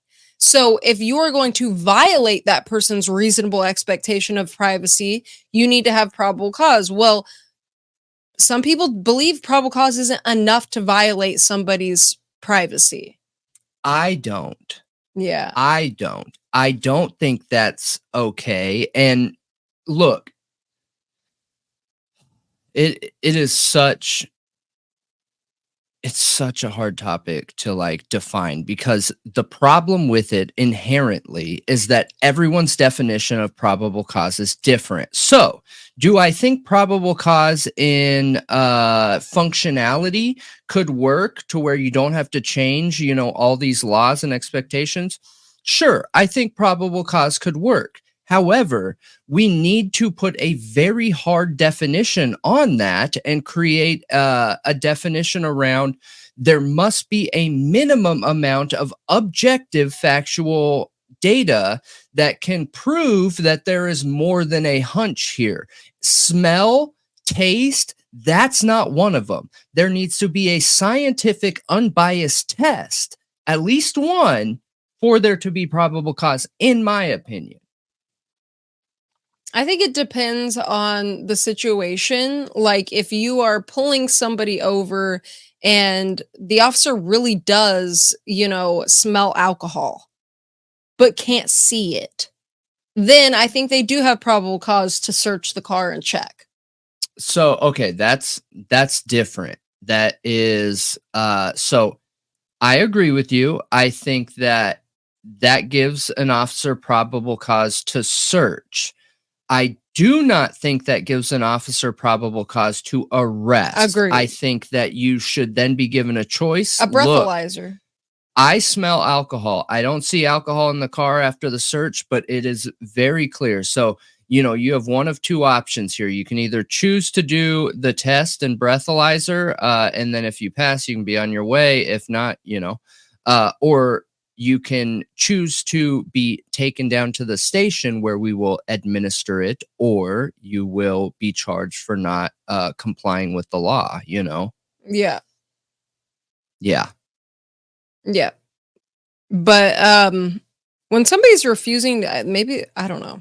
Never mind. This is kind of going off on a tangent. But yes, the first step in anything relating to a cop looking into you it's the standards probable cause. And I mean, that's not really the point of this, but it is an important topic because PCAs are written to get that warrant or, search warrant, arrest warrant. I also saw that one thing that I thought was kind of confusing that I haven't quite figured out yet, which if you guys in the comments can let me know, when I Google probable cause affidavit, I see a lot of places saying that it's needed for a warrantless arrest, but there's probable cause affidavits in cases where it's not a warrantless arrest, I thought. So like, that's something I couldn't quite figure out. Like, is it only for a warrantless arrest? Because yeah. I think so. I think I think a PCA can be used to gain an arrest warrant, but I think that it can also be used to detain until you can get an arrest warrant. Yeah, I thought so. I thought it could be used for both. Yeah. I'm pretty sure. I mean, that's what I thought. But I was getting assumption. confused looking at that specific thing. I was getting kind of confused on Google. Right. Well, here's a good example using the Idaho 4 and the Bryan Kohberger case. And I mean, you can look at a lot of cases, a lot of the really big cases like Watts and his was a warrantless arrest. Correct. Yep. But when you're looking, what's important is when you're looking at the arrests and the search, okay, a lot of times they will use the one PCA exhibit evidence. It can have all those names or any of them. But it's a statement from the lead investigator, like you said, swearing under oath, essentially, that all of this is true to the best of their knowledge to provide this arrest or to provide this search. Then the judge looks at it and will sign off on that. But if there is no judge, I believe that PCA can work for a detainment until there is a judge. So. Well, I have here, which I don't know if it's the same in all states, but usually with a misdemeanor, it needs to be about like 24 hours is your deadline to get that PCA out. And if it's a felony, it's 48 hours that you have to get that PCA out after arrest. But the PCA obviously gets reviewed by a judge and they determine if there's legitimate probable cause. And then it becomes public record and it's never looked at again. It just becomes public record for the public. It's never looked at again. What comes out? They're wrong. What comes out months later? No, if it's legitimate, is what I said. Okay. If it's not legitimate, obviously you get let go. Yeah. Or but what about that record? Because those records could be an issue for people. I think you know what I mean. Well, I don't know how that works. Say you have like a corporate job or something like that, and I doubt it. Somehow you have some kind of connection to some major drug lord, just a random connection, like they helped you change a tire on the side of the road. You know what I mean? So you got arrested because for some reason law enforcement made a mistake and they thought there was an actual connection to this drug lord, and they search your house and stuff like that. But you work in corporate America where image is very important. Even that could mess with that. You know what I mean? Especially if you're working with like big time, big shot corporate, the top 100, Forbes 100, 500 list, things like that. Those things matter. Sure. So I was just curious because I don't know. I assume it's public record forever unless you get I don't know. Unless maybe if it gets thrown out and it's considered not legitimate, maybe it goes away forever. I don't know. That would be nice. But I have no idea. So what will come out usually within a few months is an offense report. The offense report is very detailed, and it's what prosecutors review to decide what they're doing. It's the offense report that prosecutors use, not the PCA. Because, like I said earlier, the PCA is a summary of the officer's opinion of the evidence against the person. I mean, that's an entire investigation. That's an entire case. You know, that's part of the reason why we touched on like objective or subjective facts, laws, theories, it's all of the hypotheses. It's a summary of the evidence against the defendant only. Yeah. So it's not the whole case, but it's the offense report is much more detailed than the PCA is. Okay. But PCAs, like I said, Indiana's trying to make their PCAs more inclusive because normally a judge, when they're establishing probable cause, is only looking at a PCA. And they think that I've heard it on the defense diaries where they were talking about how they think exculpatory evidence should be included in PCAs. Dude. And if you're having a judge just look at this to make a split decision, should this person be arrested or not? I agree, man. I think that's amazing. I think when available, all the evidence should be put in there. I don't like the manipulative tactics of our justice system when it comes to criminal court. I heard a defense lawyer saying that usually the PCAs, unfortunately, do contain a lot of like them puffing it up and which is so ridiculous and almost like basically lying. But he said, thankfully, it be just nobody ever looks at it again, and they look at the real stuff after that. But I'm like, I don't know. I don't know if I think that's okay. Like, if it's determined somebody lied in a probable cause affidavit, like I get having enough evidence to continue charging that person, but I don't know, like that. They should be in trouble. Yeah. They should be in trouble for that. What about a situation like what's going on in the Idaho 4 case where, okay, so you expect nobody to ever look at the PCA again. However, you're not handing over the actual evidence for the defendant over a year in. You know what I mean? Yeah. Yeah, for sure. Problematic, in my opinion. Like, that's major problems. There are issues there. Yeah. And I mean, the PCA does include the main allegations, always should include all the main allegations, which is what I have been arguing for a while, is that it absolutely includes the main facts of the case, the main ones. Now, could there be other little things they got, especially after in their investigations after arrest? Yeah, for sure. There's going to be other things there, but unless they found some groundbreaking geolocation background app data, I don't know that there's going to be much. Yeah.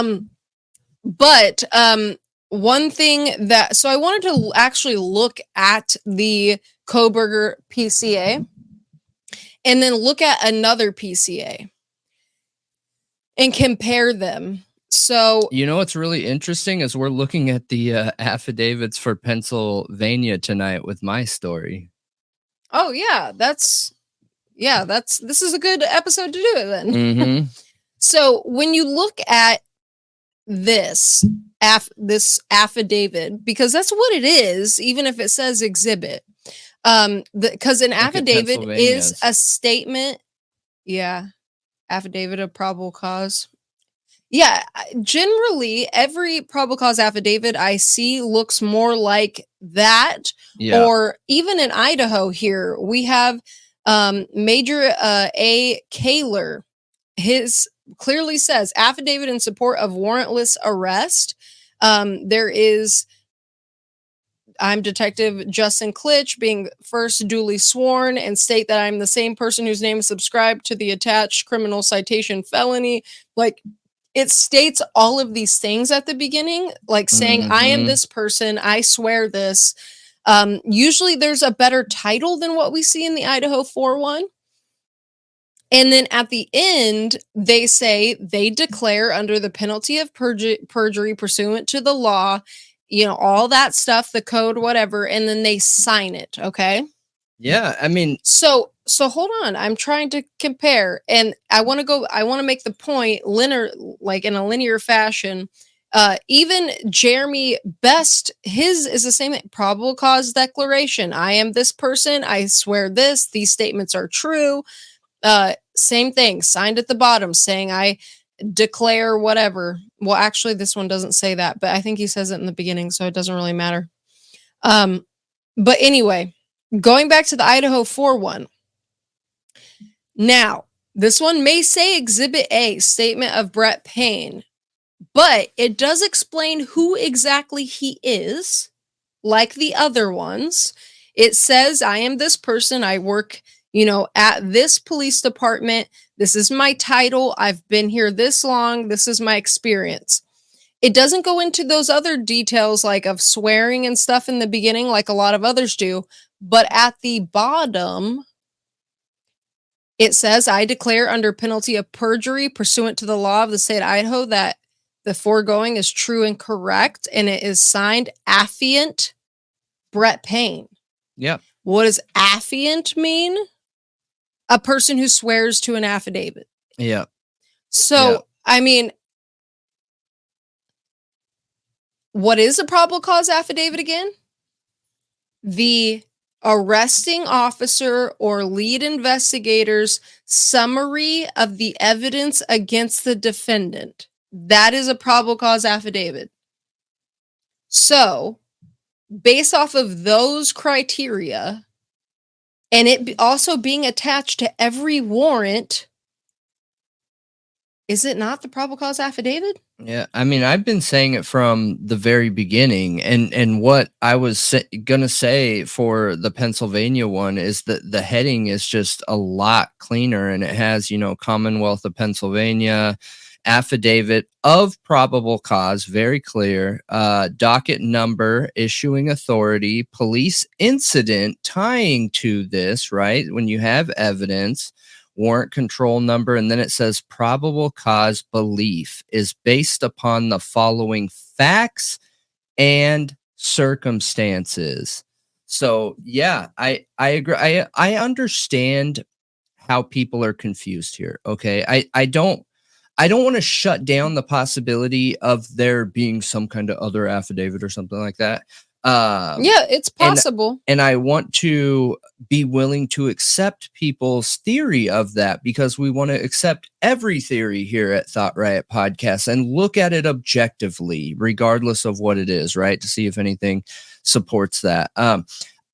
This case is so strange and so weird and so out of the ordinary.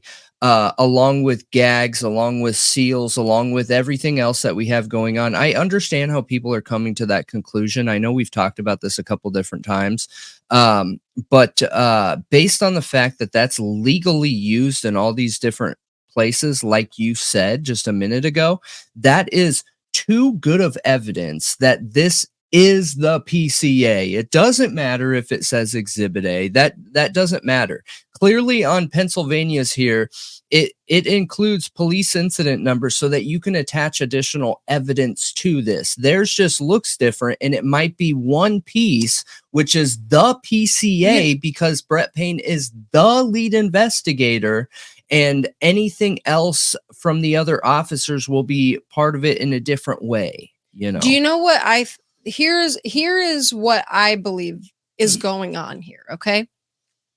And I have a question, like a Q&A thing from a lawyer, who somebody asked, what's the difference between an affidavit and an exhibit? And this person said a affidavit is a written statement made under oath. An exhibit is a document or tangible item that is either attached to a court filing or given to the court during a hearing. An affidavit can be an exhibit, usually to something filed in court and not presented at a hearing because of the hearsay rule. So here's what I think is going on here, is that Bryan Kohberger was not in Idaho when he was arrested. Yeah. So Brett Payne is not the arresting officer. He's the lead investigator of the MPD, Moscow Police Department's investigation and case against Bryan Kohberger. So knowing he is going to be arrested in other states, not in Idaho, I believe this affidavit was created to be attached to Bryan Kohberger's arrest warrant in Pennsylvania. It was made to be an exhibit from Idaho of their evidence, their basically PCA, to be an exhibit to attach to his actual arrest warrant.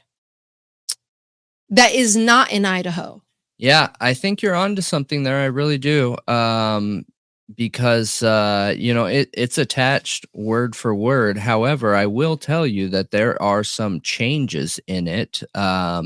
They obviously sealed a page. They removed the driver's name, whereas in Pennsylvania they didn't. They changed Bethany Funk's name and Dylan Mortensen from Mortensen and Funk to DM and BF. Little minor changes like that. However, I do believe that it was submitted as an exhibit to attach to their affidavits here, or to their affidavits warrants. And warrants in Pennsylvania, because they knew he was not going to be arrested in Idaho. Mm-hmm. And I believe that's why they labeled it an exhibit, to send it over there to attach to all of these things.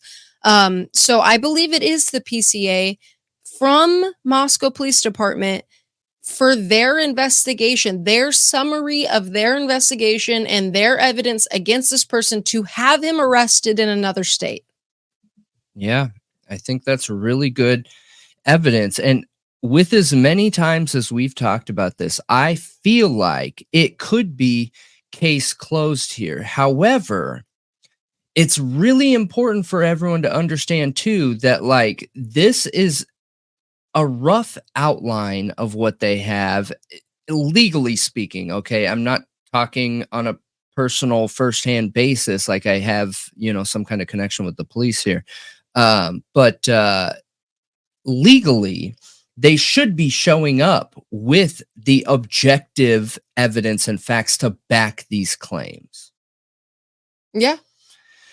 So, is there enough in this exhibit to offer probable cause? That is going to be the question. I think that no matter how many times Judge, and I don't want to put Judge down. I think he's doing an okay job as a judge in this case. But no matter how many times he denies the request to be thrown out or anything like that, I think there is a real argument from Ann Taylor in this case that unless they have real, objective, actual, factual evidence to back these claims up in the arrest warrant, the only thing is the DNA evidence. Literally the only thing.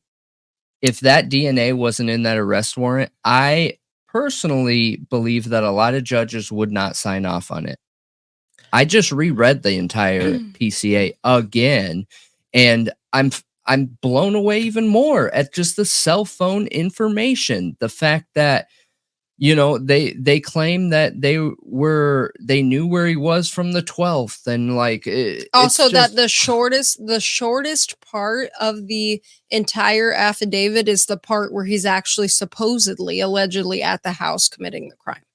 That is the literally most generic, like obfuscating, like trying to not talk about it. Like I agree. It's so weird. Like it's the least amount of evidence in that entire thing is like the part that actually matters. It's really weird. It feel manipulative. It makes it feel. It gives people a reason to question this entire thing, because there have been so many different things adding up here, and I think that there's multiple different reasons we're having this come out in the way we are right now. Number one, as we've said a million times before, they just weren't expecting a case of this size. Number two, they weren't ready and or experienced for a case of this size. Number three, they have for a very long time, based on all the cases that we've looked into that are all questionable from that week prior, they have leaned on their ability to have unfettered power in Idaho, and their ability to control jury and the justice system in their favor. And now this is their accountability. They're being called on those things. Now they have to show up. Yeah. And I don't think we're seeing that. I don't think they're experienced and prepared for that. And I think that's what we're seeing. Yeah, I think you could be right. In a perfect world, the PCA would have all the evidence, because the prosecution is there to prove his guilt without a doubt to the general public, and which is a representation by the jury.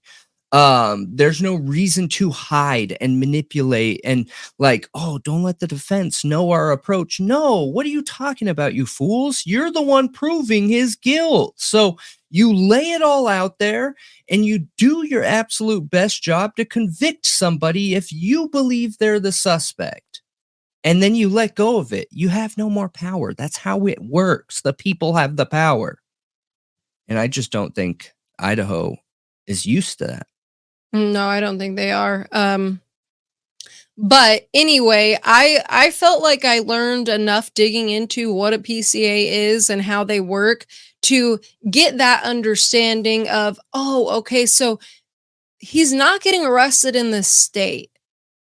They have to send this document over to get an arrest warrant for him to be extradited. Like, it just makes sense now. And maybe Moscow isn't super experienced with something like that, so they didn't write it to the standard that other places do. I don't know. Like, maybe they just don't do it the standard way because they have never literally ever done it before. You know what I mean? I do. But it makes sense. Like, an exhibit is something that's attached to an affidavit, a warrant, like, you know what I mean? Like, it's attached to all of these warrants and affidavits. And it's an exhibit, and it's the lead investigator's summary of the case. It's his affidavit. Mm-hmm. So I don't know. I believe 100% it is the real PCA, and then learning that PCAs are basically thrown in the toilet usually, and then you read the criminal offense and all of that stuff matters more. What is the point of a bait and switch? There's literally no point. You guys are going to write up a criminal offense anyway, which is supposed to be way more detailed. 100%. Yeah. So there's literally no point in them doing that. Mm-hmm. Probable cause is like a joke. I agree with you. I think it needs to be done away with in our justice system. So meaning, like, their probable cause doesn't even have to be that good. It doesn't even have to be. No, that's what it's opinion. No matter how you slide it, because that's not defined from hunch to probable cause, that means everything in between there is opinion. If something's not defined, that leaves room for interpretation. Interpretation is another word for personal opinion based on your experience, your past, and your nature. You know what I mean? That's it. And it's absolutely insane that we leave that much leniency to be used to take as a somebody's life away, conviction tool. Yeah. Well, to literally take someone out of their life and throw them in jail and going through the court process, which is hard, especially if you were innocent. Like, think of all, it kind of drives me insane. I'll just mention this and then I'm going to close it out for this topic, but it kind of drives me insane. I see people saying, well, what is the benefit of the cops to frame Bryan Kohberger? Like, why would, ISP go along with it, MPD go along with it? Like, okay, I don't know. But the fact of the matter is that a ton of people have been framed. Why don't you go ask those cops why they did it? Go ask the cops that framed Christopher Tapp why they did it. Because I couldn't tell you why they did it. Even after reading the whole story, I still have no idea why they did it. I don't know. Yeah. But it happens. And it happens a lot more than I think people that ask things like that, a lot more than they think it does. I'm not saying it's common and it's happening everywhere all the time, but if you think like, why would they ever do that? Well, go research some exoneration cases. Go research people who have been framed. I don't think it's a diamond in the rough, a needle in a haystack, like a lot of people like to think it is. That's the minority. That's the one-off situation. I think it happens a little bit more than one-off, or the minority. I think there is a very serious percentage, and I would assume it's right around 10 or close to it %. Well, the Innocence Project says it's between 5 and 6%, I believe. Okay, that they would know better than I would, so I'll go with that. But still, that's a very serious percentage. They think it could be higher, though. That means 5 or 6 people on the low scale out of every 100 are being impacted by behaviors like this from officers like this. And that is way too high of a percentage, And it's interesting that they say it's 5 or 6. They believe it could be higher, but then you have government systems that check it, once a decade, just because we have some extra time on our hands, are saying that the percentage that they see is 0.0002. Like, I know. Whoa, bro. I know. Please. No, I think the statistic, I know you're talking, that was your corruption statistic that we found randomly, but the innocent, actually innocent, being convicted and you're innocent. I don't know why I'm like messing up that word right now. I did see a statistic where somebody said it was 1%. There was some agency that said it was 1%. And then all the other innocent projects and all kinds of things were saying, no, it's like 5 or 6%. Yeah. Or something like that. Yeah. It's not 1%. I mean, look, I would love for it to be 1%. However, if we don't believe it's there, it's our job to speak up, And it's interesting because I've noticed that, especially in YouTube, right? We get 5 to 10 times our views on other platforms than YouTube. But on YouTube, when we talk about like police corruption topics, our videos don't meet the criteria of the algorithm. And that's interesting, right? Even though these are real problems that's impacting us, real people in the US, and these are real things we should be talking about on a regular basis, because we care about police, because we want our police officers to be trustworthy, because we want our systems to be worthwhile systems that we can depend on and believe in. So yeah, it's just interesting that those things get throttled in that way. When, shoot, if I worked at YouTube or Google, I would be like, if you're talking about fixing our systems in a proactive way, like, these videos are for sure going to get seen, Yeah, and you know, I talked about like police trust, like public trust in police and everything in a past video recently, and I think that it's important.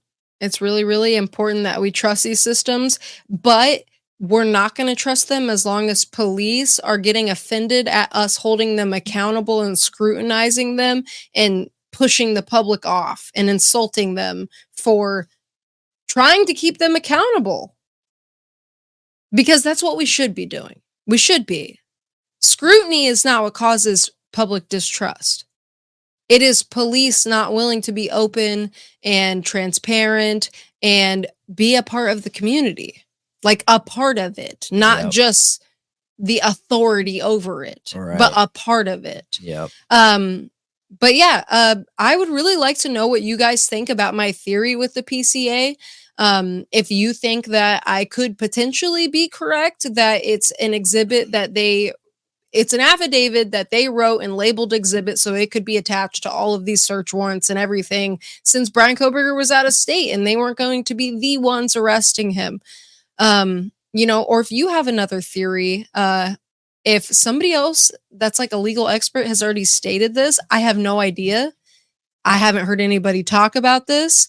I kept looking and looking, like, why am I not seeing like lawyers or cops or anybody who like normally talks about these things talking about this? You know what I mean?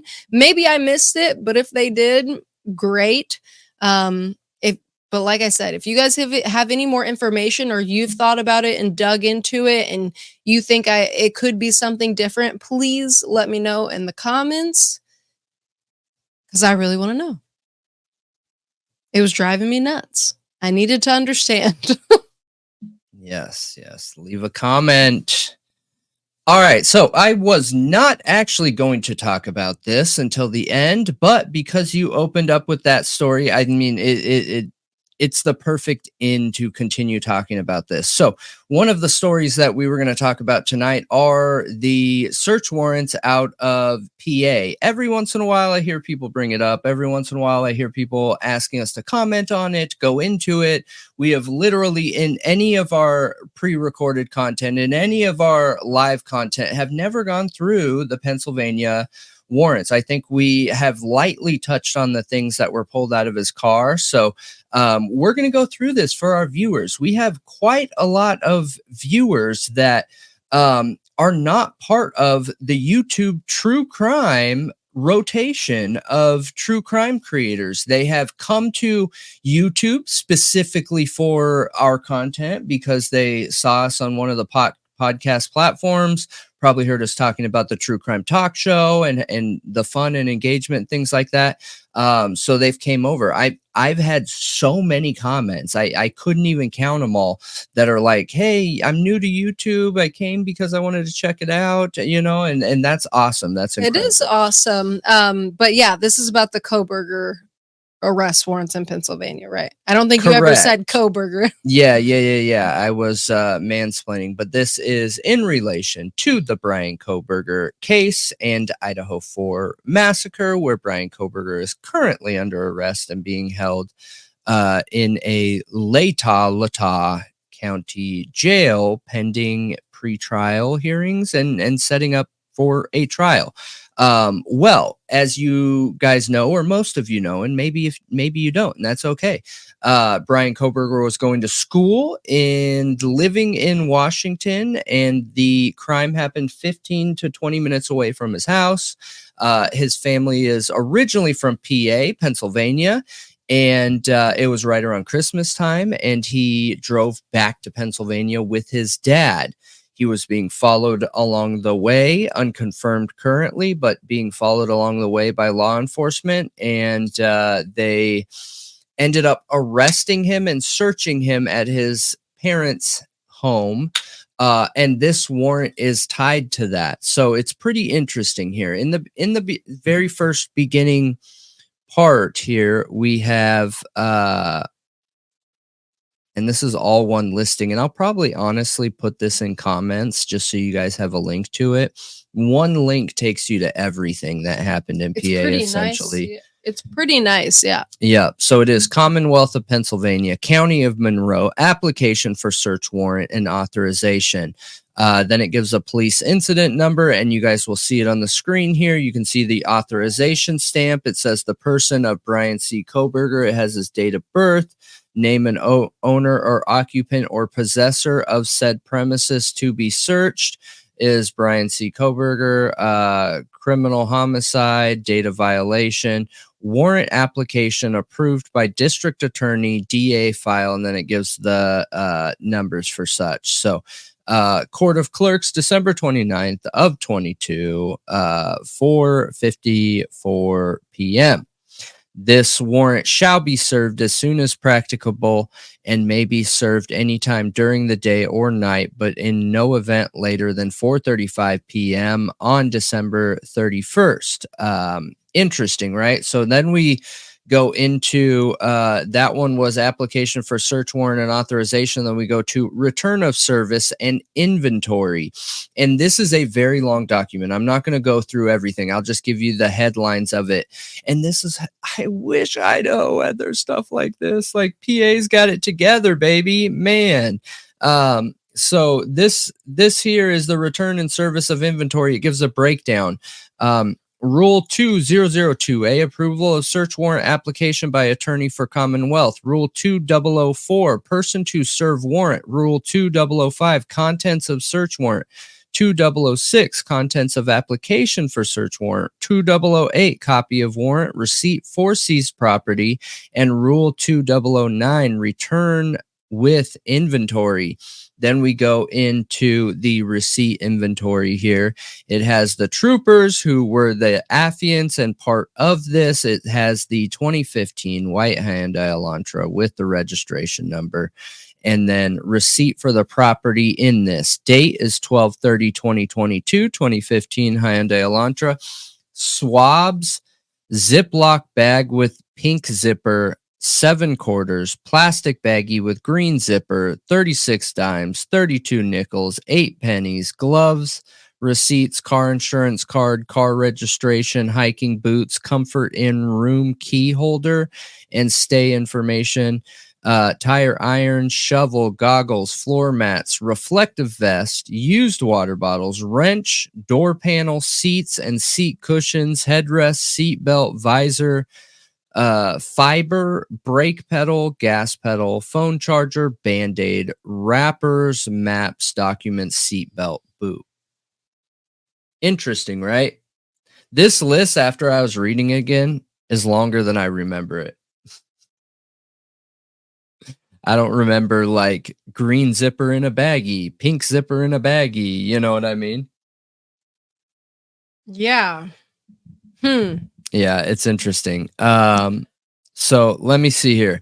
This one is important. This is what I wanted to highlight here. Hang on. Based on what we were talking about, where is that? Give me one sec here.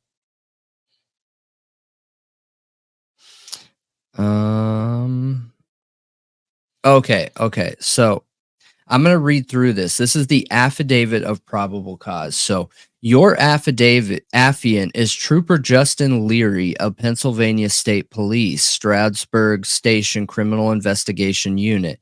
Since 2009, I have served as a detective with the Lackawanna County District Attorney's Office, a special agent with the Pennsylvania Office of Attorney General, a task force officer with the Federal Bureau of Investigations, and currently as a trooper with the Pennsylvania State Police Troop and Vice Unit. Throughout my career, I have conducted hundreds of criminal investigations, including numerous homicide investigations. Your affiant is Trooper Bryan V. Knoll of the Pennsylvania State Police Troop and Criminal Investigation Assessment Officer. I have been employed with the Pennsylvania State Police since 2008 and assigned as a criminal investigator since 2012. I have been assigned as the Criminal Investigation Assessment Officer since 2019. Throughout my career, I have conducted hundreds of criminal investigations, including numerous homicide investigations. On Wednesday, December 28, 2022, the Pennsylvania State Police was requested to assist the Moscow Police Department, Moscow, Idaho, and Federal Bureau of Investigation with a homicide investigation, which occurred on Sunday, November 19, 2022. As part of this investigation, we reviewed reports and affidavits prepared by the Moscow Police Department, establishing probable cause for issuance of search warrants related to this investigation, which are included in this affidavit of probable cause as Exhibit A. It's exactly what Bam. I said. That's why I said that's super important. Like, I knew this was in here. That's exactly what I said it was. I knew it.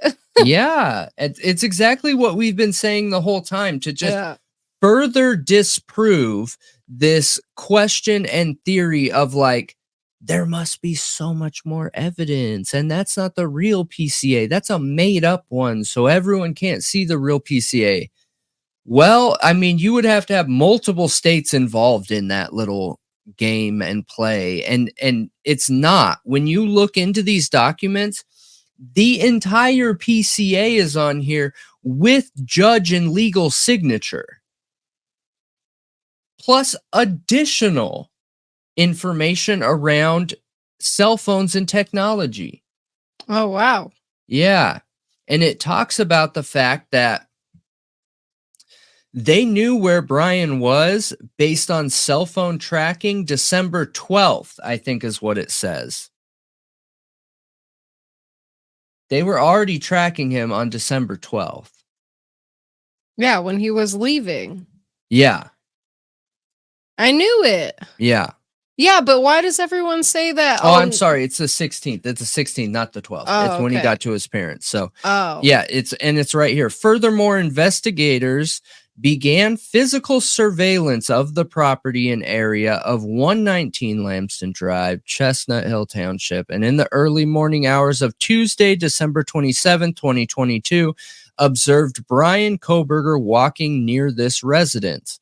Additionally, Kohberger's vehicle was observed entering the Indian Mountain Lakes development on December 16th of 2022.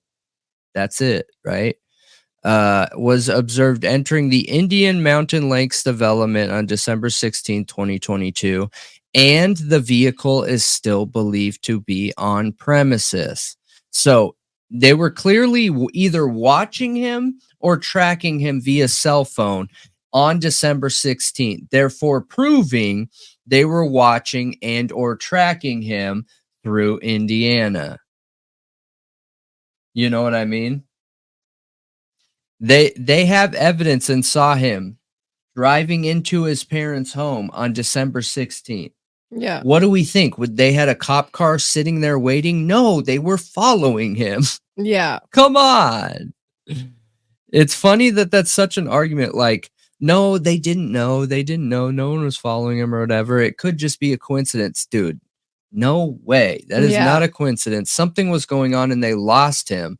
And because they probably all felt like he was the killer, do you know how terrifying that could be, being a police officer, like playing the positive side of the police? You lost where a mass murderer is? What do you mean? Right. You know what I mean? So they probably put out a flag, stop this car. Just stop, hold him, right? And that's probably what we saw. Yeah. Because you know, when he got pulled over, the cell phone cords were out. Do you think his phone could have died? And they were like, oh shoot, is this dude running? Maybe. You know what I mean? Was it plugged in when it was? His cord was out. That's how we determined that they had iPhones. It was very clearly an iPhone cord. I'm pretty sure. I mean, I can't say anything with certainty without having it in front of my face, but I'm pretty dang sure there was an iPhone cord out. Interesting. I mean, maybe that's why he got pulled over twice, was to slow him down even more. Yeah, I agree. Like pulling him over once didn't slow him down enough. Yeah. So they were like, just pull him over again. Yeah. Yeah. Investigators are also monitoring Kohberger's cellular phone, which appears to be in the same vicinity of the residence. On Wednesday, December 28, 2022, while conducting surveillance, investigators observed Kohberger traveling throughout Monroe County and arriving back at his residence on Lambston Drive. Your affiants are requesting a search warrant to be issued for the search and seizure of all items listed in the items to be searched, along with forensic processing of all items. Additionally, based upon the serious and violent nature of these crimes, including risk of general public safety, your affiants are requesting a nighttime search warrant be issued to execute this search warrant at any time, and the affidavit of probable cause be sealed.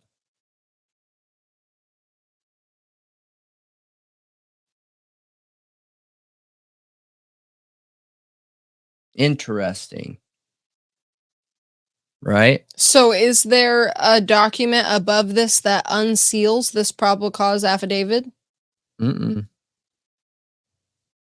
Nope. Yeah, but clearly they're talking about the affidavit Yeah. that we're Yeah. literally reading. So that's why agree. everybody thinks that the real PCA is sealed. I don't know if that's specifically why. That's what people kept citing. Is that there was a thing saying to have it sealed, but clearly they're talking about the document they're writing, and we're seeing it, so it's not sealed anymore. Yeah. So this is time sensitive. So at this time, it needed to be sealed because the Exhibit A and PCA wasn't out in Idaho yet. It wasn't public yet because Bryan Kohberger was not arrested yet. Right. And that's why it was sealed, because the case is out of Idaho, not Pennsylvania. You know what I mean? And they wanted to be able to extradite and or get him to agree to the extradition. So they didn't want, any possibility of any leaking of information getting back to him, changing anything or whatever. And I totally get that and understand that. That makes total and complete sense. So it's just interesting. It's interesting at the very end of this PCA, how they talk about like the different electronic devices.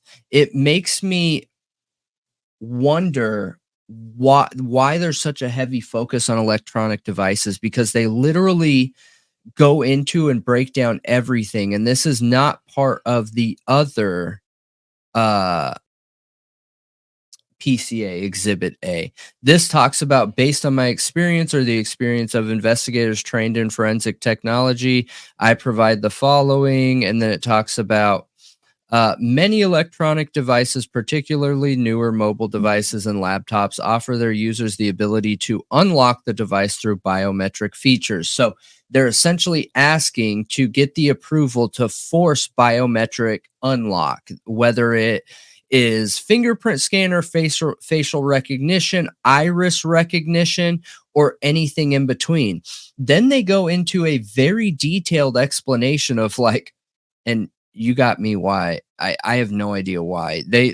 Apple lost the home button years and years and years and years ago. Maybe Kohberger had an iPhone that had a home button. I don't really know, but or like an iPad. Because people have theorized an iPad. Maybe. I don't know. It just talks about in depth. If a device is equipped with a fingerprint scanner, a user may be able to lock the device through his or her fingerprints. The iPad needs to align with the iPhone. They communicate and function simultaneously. So still, it would be very strange to have one and not the other. But maybe. I just don't know. It talks about the Touch ID sensor, often referred to as a home button, located at the bottom center of the front of the device. Then it goes into how facial recognition works with what is called a trusted face that only matches that user's facial characteristics.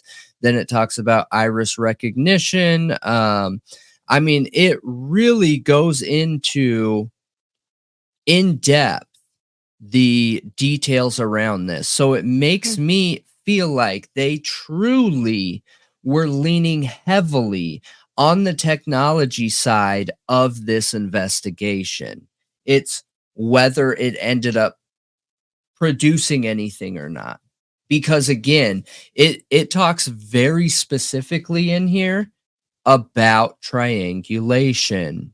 Where? Specifically triangulation, just how they requested the, what is it? Is it FCIL or FLCI or whatever, which is the location services and investigation into like it's ST. So it's strength, location, investigation, something. It's some 4 letters, and it's talking about the strength of connection with the phone to the tower. And it's just legal terminology used. It's not something you see in like cell phone companies, but they're just requesting to have that data and strength comparison tests, things like that, so that they can create a triangulation map. But oh, okay. Yeah, it's interesting. The whole thing is very interesting. I mean,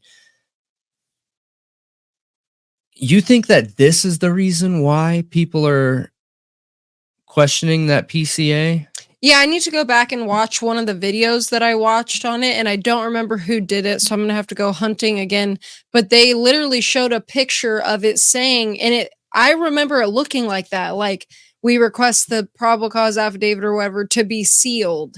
And if I'm remembering right, they did say it was from another state, but I didn't understand things when I saw that the way I'm understanding them now. Right. And that I didn't get to see that whole document in that video and understand it all, because honestly, I haven't dug into the Pennsylvania stuff much. Not really. Like, I've read the itemized list of everything they took and everything. But I didn't dig through them because I don't know. I just like everything important seems to be in Idaho. Like, he was just picked up from there to go back over to Idaho, you know? I get it. So, but I mean, I think that there is value there. And yeah, I think that that's total BS. They're talking about the Pennsylvania probable cause affidavit. And it's not sealed anymore because we're reading it. Yeah. They literally cite Brett Payne's Exhibit A as their probable cause. It's CSLI. See location. Yeah. CSLI. So on December 23rd, I was granted a search warrant for Kohberger's historical CSLI from June 23rd of 2022 to current prospective location information and pen register trap and trace on 8458 to aid in efforts to determine if Kohberger stalked any of the victims in this case prior to the offense. Interesting, right? And trap and trace is essentially giving them the ability to know who he called, when he called, and how he called. So interesting. Yeah. You're saying this is Brett Payne's statement and this is different than the Idaho one? No, I don't think it's different. I haven't put them side to side or anything like that, but I don't think it's different. I'm pretty sure it is the same. But I read all of this again just because while I was researching it, like, why not? You know what I mean? Yeah. But one of the interesting pieces are it says in this PCA, and I didn't remember this. Did you know that they have in here that on the night of the 13th, so the night of the crime, they pulled the data for every phone connected to that tower? Yeah, but I didn't I do know that now that you say that. But what about it? That's interesting. That is, again, another thing I would expect them to see, that for one reason or another, I missed it on the first 10 times I've read this. It's interesting because how did they come to Kohberger? He was not connected to that tower at that time. At which time? The night of the crime. They specifically pulled all phones connected to the tower that night of the crime. He was not connected to the tower. His phone was off. Oh gosh. So again, that makes how they came to him even more of an interest, because in the PCA it states that it says, now we have evidence of the white car and the phone data. They don't even talk about the DNA. They say these two things got them to Kohberger. However, the cell phone doesn't make sense because one, triangulation in that area isn't reliable, and two, his phone was not connected to the tower during the time of the crime. It was not. His phone was off or unconnected. It literally disconnected from any cell towers in Pullman. It never even crossed the border into Idaho. Yeah. It never connected to that tower. Now, it could have connected to that really big one that was south of Moscow way after the crime. But isn't that a bit odd that they would know that? Like, you're right. Yeah. That's really weird. Yeah, so here. And It's right here. They can't be precise enough to go back and see, like, historically of phones that were in that area. It has to be fog data science, dude. It has to be. It has to be fog data science. That's you guys. what I'm thinking. And I'm thinking that they did all this research like without getting warrants. And I'm also thinking that that fog data science isn't as reliable as we might think it is. Otherwise, we wouldn't see all this gray mix mash stuff. Well, because it's gray area and they might have had access to it because of the FBI or because of ISP, that they have a contract with fog data science. So they're like, here, we'll let you use this. Because of what I've read again, I'm going to have to rip the heck out of the cell phone info again, because look, as you guys know, when you're digging into an investigation, it is an onion. Something that stands out at you right now is going to be different next time you read it. And that's completely normal. It's Investigators like know book. that. Investigators know that, and that's why they do things like, you know, placing all their photos and evidence up on the wall, because just being able to walk by it helps things connect. You know, there's this proven science experiment where if you learn something and then go to sleep, you are going to be better once you wake up, because your brain works on that new learning that you had while you were awake, and it fine tunes that. You know what I mean? But get this, okay? As part of this investigation, law enforcement obtained search warrants to determine cellular devices that utilize cellular towers in close proximity to the King Road residence on November 13th, 2022, between 3 a.m. and 5 a.m. After determining that Kohberger was associated to both the 2015 white Elantra and 8458 phone, investigators reviewed these search warrant returns. A query of the 8458 phone in these returns did not show the 8458 phone utilizing cellular tower resources in close proximity to the King Road residence between 3 a.m. and 5 a.m. Okay, so this is a double negative then. So this just says that he was not using the 8458 phone in that general area, but they're saying that they got to him because they used search warrants to determine cellular devices that utilize cellular towers in close proximity to the King Road residence. In that time frame. However, his phone was not one of them.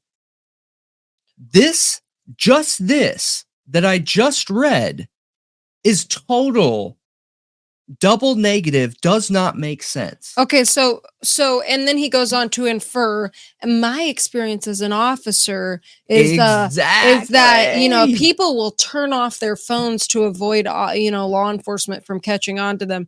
But before the cell phone stuff, do they say how they got to him?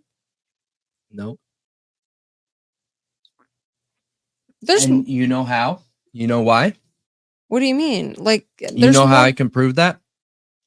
because if they had already gotten to him, they would not be doing a wide search cellular like that. devices that utilize towers in close proximity. Yeah, because they literally just cast out a net to see every device. Every single device and check them off. Well, I mean, they should be doing that. Agreed. I'm not complaining about that as long as they have a search warrant.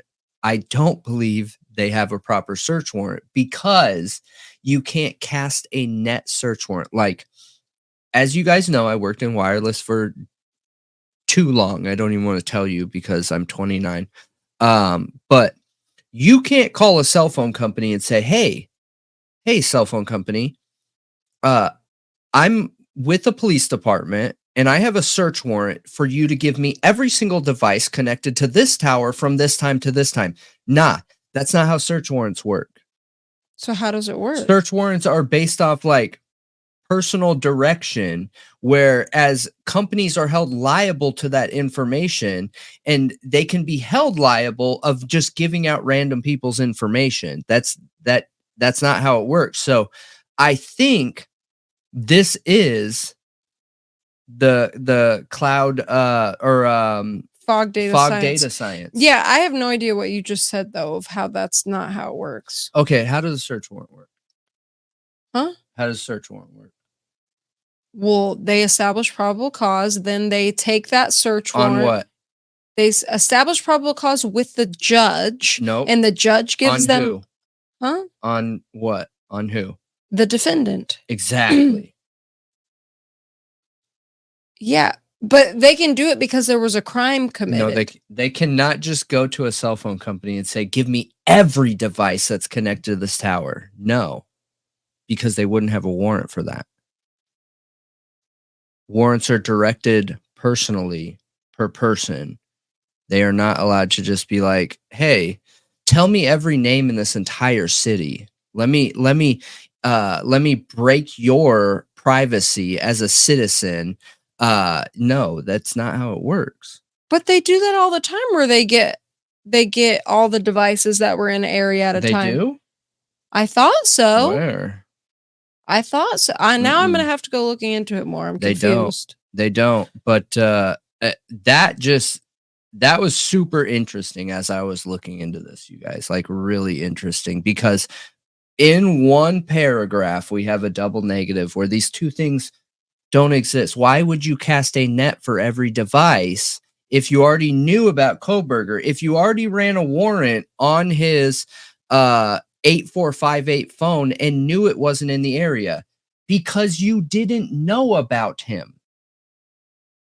You didn't know about him.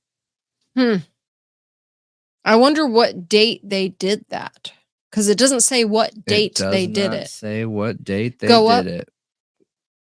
This is just talking about so based on the information, this is just Bryan Kohberger's background. Oh, okay. And why they think his background is evidence of him being guilty. Because of his Reddit survey? Yep. But I can't believe that's actually in there. I'll read it one more time before we close this out. I was just blown away by all this, you guys. So as part of this investigation, law enforcement obtained search warrants to determine cellular devices that utilize cellular towers in close proximity to the King Road residence on November 13th, 2022, between 3 a.m. and 5 a.m. After determining that Kohberger was associated to both the 2015 White Elantra and the 8458 phone, investigators reviewed these search warrant returns. So they were already on to Kohberger, they're claiming, and then they did this. Like, a query of the 8458 phone in these returns did not show the 8458 phone utilizing cellular tower resources in close proximity to the King Road residence between 3 a.m. and 5 a.m. Yeah, it doesn't make any sense. Doesn't make any sense. But, you know, if I'm missing something, you guys, what do I know? You know, I don't know much. Is this a... But we know a lot as you. As a collective, yeah. Exactly. Thought Riot Podcast. We are all Thought Riot Podcast. And, we make a lot of good progress on a lot of these inquiries, cases, the digging that we're doing because of all of us. Yes, so, absolutely. What am I missing here? So are we getting a promise from you? We're going to have another banger cell phone video? We can. You just said you're going to. Yeah. Look, I live by my life by undercommit and overdeliver. Okay. All right. All right. That is another one of my life mottos. Undercommit and overdeliver. But that is it for this case. And so you're a commitment phobe? No, I'm not a commitment phobe. I'm a success phobe. That's not how you say that. That sounds okay to me. But so anyway. You're afraid of success? Yeah. Yep. Oh, sure. Okay. Afraid of committing to success. But anyways, okay. We appreciate you guys and let us know what you think. There's been a lot happening in the Delphi case. There has. Since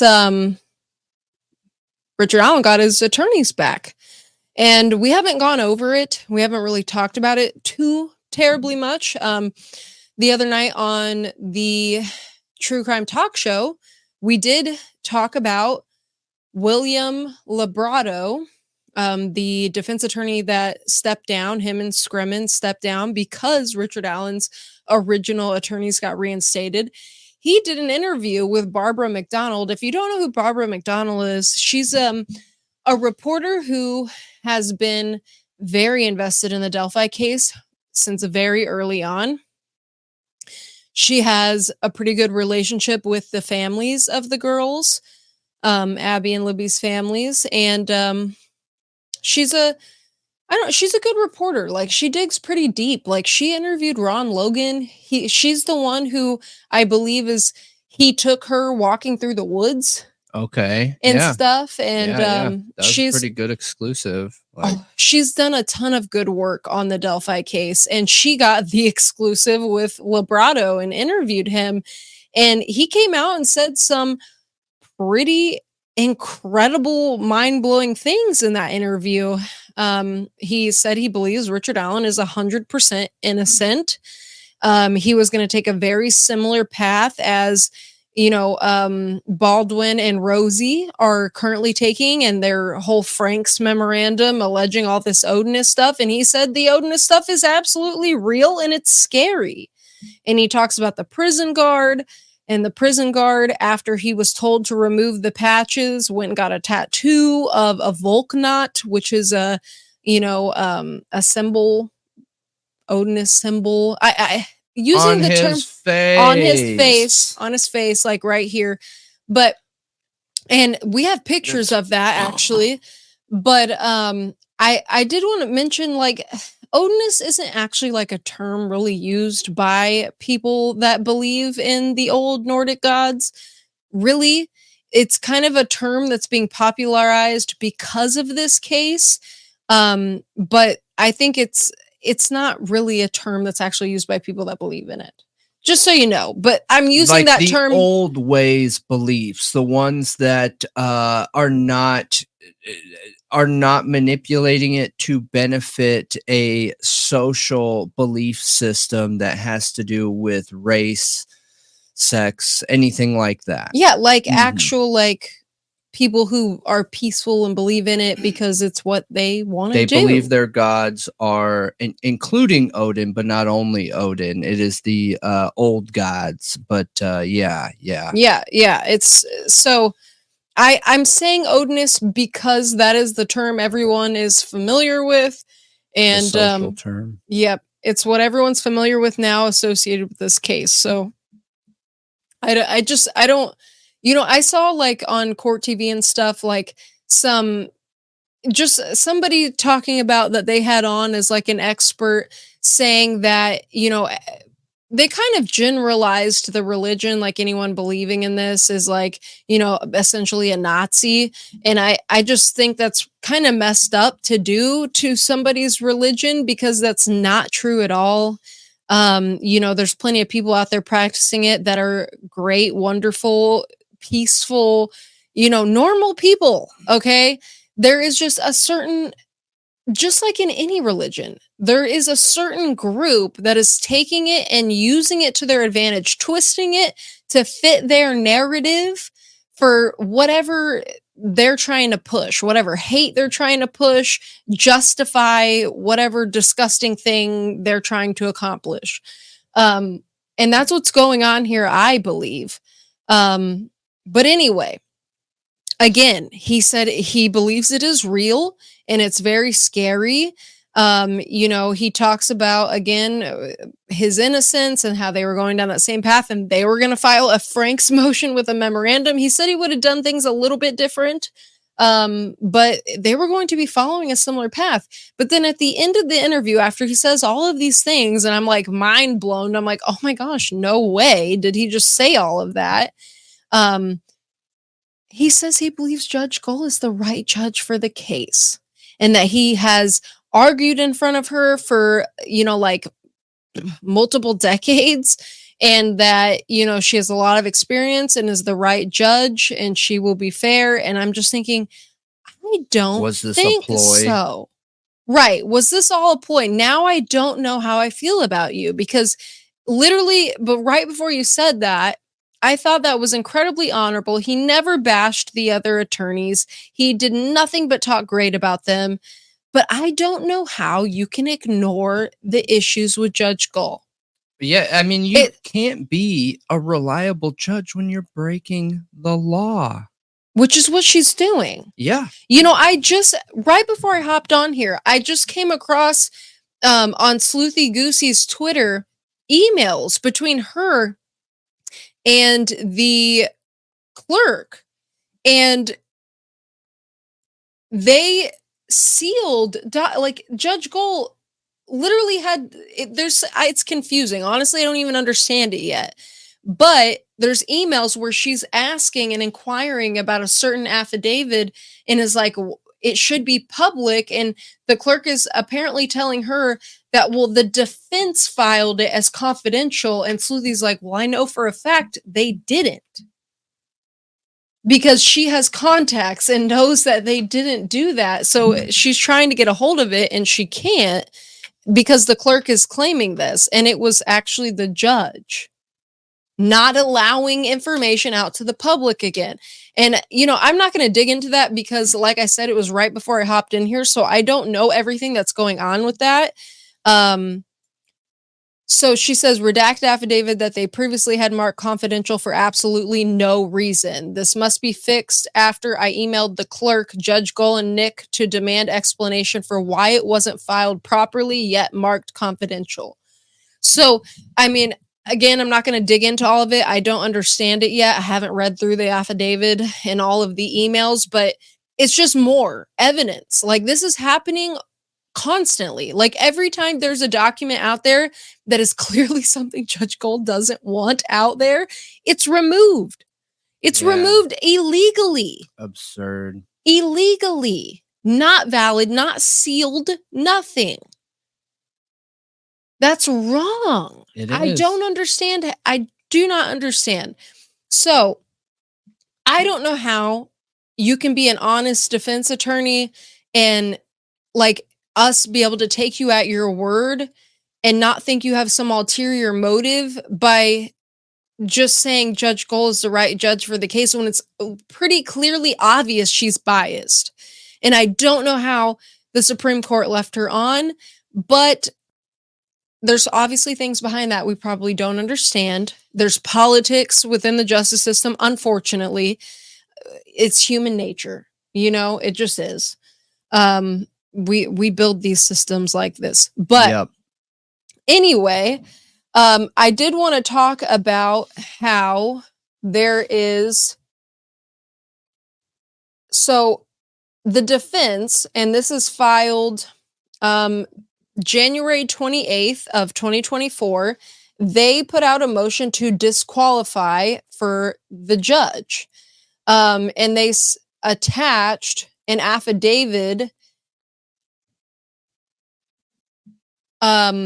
explaining all of her transgressions and why they believe she's biased. Now, I did hear Bob Mata explain something that I found really interesting, and I'm not a lawyer, so I may not get it perfect, but of course, he's a great source for anything Delphi related right now when it comes to the court filings. He said that because they did this, and what's crazy to me is Judge Goal has to read this and then rule on it for herself. But when they file this, you know, to try to get her to recuse herself or disqualify herself from the case, that I think there's some standard, he said, that she has to give all the reasons why she could be biased. Legally, she has to do that. Okay. She has to explain the ways she could be biased and has to be honest about it. I mean, honesty is a big word from what we're seeing right now. I just couldn't believe that. I was like, no way. So she has to explain the ways she could be biased to prove why she's not. Essentially, to be like honest and have integrity and be transparent. It sounds great and everything, but that's with the assumption that it's going to be honest. Right. So, look, when you have time and time and time and time and time and time again as a judge not sided with the people that you're representing in your area and in the U.S., sorry, but I just don't have a lot of faith that it's going to be honest and it's not going to be worded and presented in a way that best fits your career. Agreed. So I'm just gonna cite like the numbered parts and not go into the details so we can talk about it, because most of this we already know, if you've been following. But number 1 is Judge Goal interfered with Richard Allen's attorney-client relationship. 2 is Judge Goal publicly and on the record disparaged defendant Allen's chosen attorneys. Number 3, Judge Goal violated defendant Allen's due process rights. And that has to do with her removing the attorneys without a hearing and everything, with no evidence presented. Then number 4, Judge Goal engaged in critical stage proceedings in defendant's absence, which was removing his attorneys and everything. Number 5, Judge Goal failed to maintain impartiality and fairness. Judge Goal engaged in planned forced resignation of the defense team.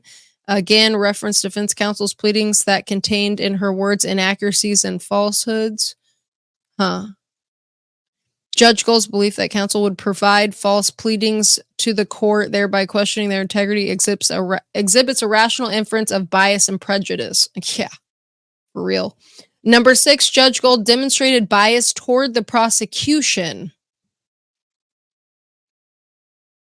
She favors the prosecution, clearly. That's what they're basically saying here. But in the days leading up to that hearing where she took the attorneys off the case, she participated in a phone conference to discuss matters with McClelland and the attorneys about the matters associated with the dissemination of crime scene photos. It was during the phone conference that McClelland first uttered the word disqualification. After very brief discussion, Judge Goal communicated to the parties that she at the moment was inclined to grant the request. So she was going to do it based off of McClelland's suggestion, is what they're saying. Wild. That is absolutely so wild. And I just don't understand how we're letting this lose the focus of the victims here. I don't get it either. The absurdity of Judge Goal. I wanted to make a joke, but it would go too far. I love this part Number 7, Judge Gold made public misrepresentations on the record, and they cite her words she said in court, which is so funny. She said they say in pertinent part, Judge Gold spoke the following words. We've had an unexpected turn of events, ladies and gentlemen. Early this afternoon, the defense attorneys have withdrawn their representation of Mr. Allen. The court concluded the hearing by stating, clearly, this is outside of our control. Good. She did. Good. That's a straight up lie. Yeah, she did. Because it wasn't unexpected and it was within her control. We actually cut that into one of our videos that we covered. So you can go back and watch them, you guys. But yeah, that statement she made there was so ridiculous. Yep. Then number 8, Judge Gold engaged in ex parte communications. This is after they, I guess, were trying to be pro bono, but Judge Gold refused to allow them to carry it out. That is bias right there. And remember, that's important though that everyone remembers, myself included. I tend to use the word bias when I'm trying to represent like a negative situation, but bias can also be unfairly positive too. Oh, listen to this. However, Judge Gold, with the intentionality, refused to allow them to continue the representation. Okay. And this included communicating by text message to Judge Gold's chosen replacement attorneys, Scremin and Labrato, prior to the start of the hearing. This also included engaging in an in-chambers conference with said replacement attorneys and McClelland while Rozzi and Baldwin remained in the courtroom with their client. What? She was in her chambers with McClelland and the new attorneys while Baldwin and Rosie were out there with Allen in the courtroom. That's so messed up. After taking the bench, Judge Gold, on her own volition, severed the attorney-client relationship for a second time without seeking the opinion or permission from Richard Allen, the client. This sua sponte severance of the attorney-client relationship without the input or permission of Mr. Allen was prejudicial to his defense. Wow. They have to come out and explain it too. Like, I think people need to realize that this isn't just an attack, right? They aren't just, it's not a tit for tat for them. She created a situation where their career and their character was in question because of the things that she was doing and saying. So the only logical outcome of this situation is for them to come back and explain that.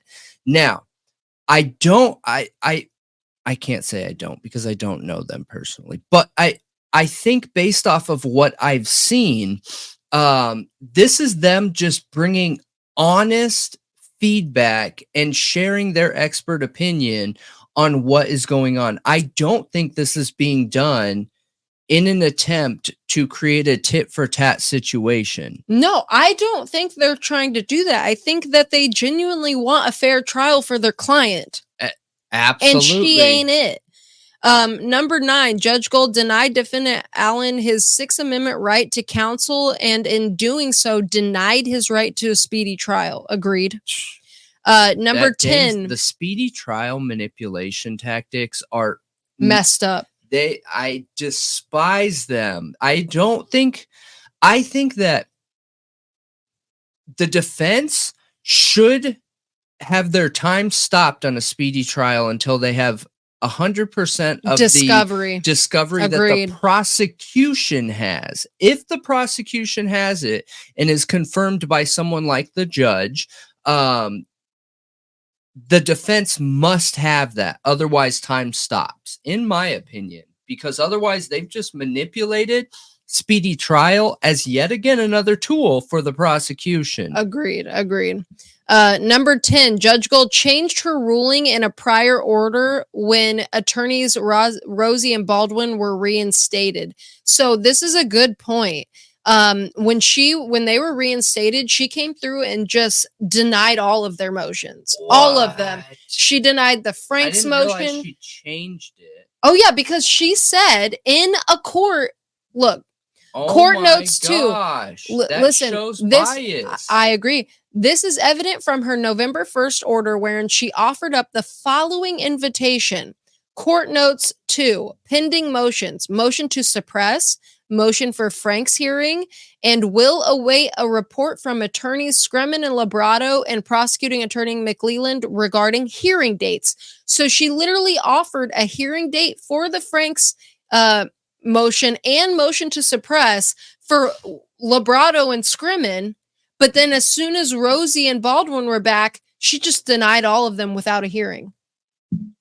That is really concerning. Like, oh man, I am terrified for people that live in this area. And it's real. Look, here's another one. The minute entry reads as follows. If defendants' new counsel inform the court they intend to pursue the Franks motion, the court will schedule a hearing.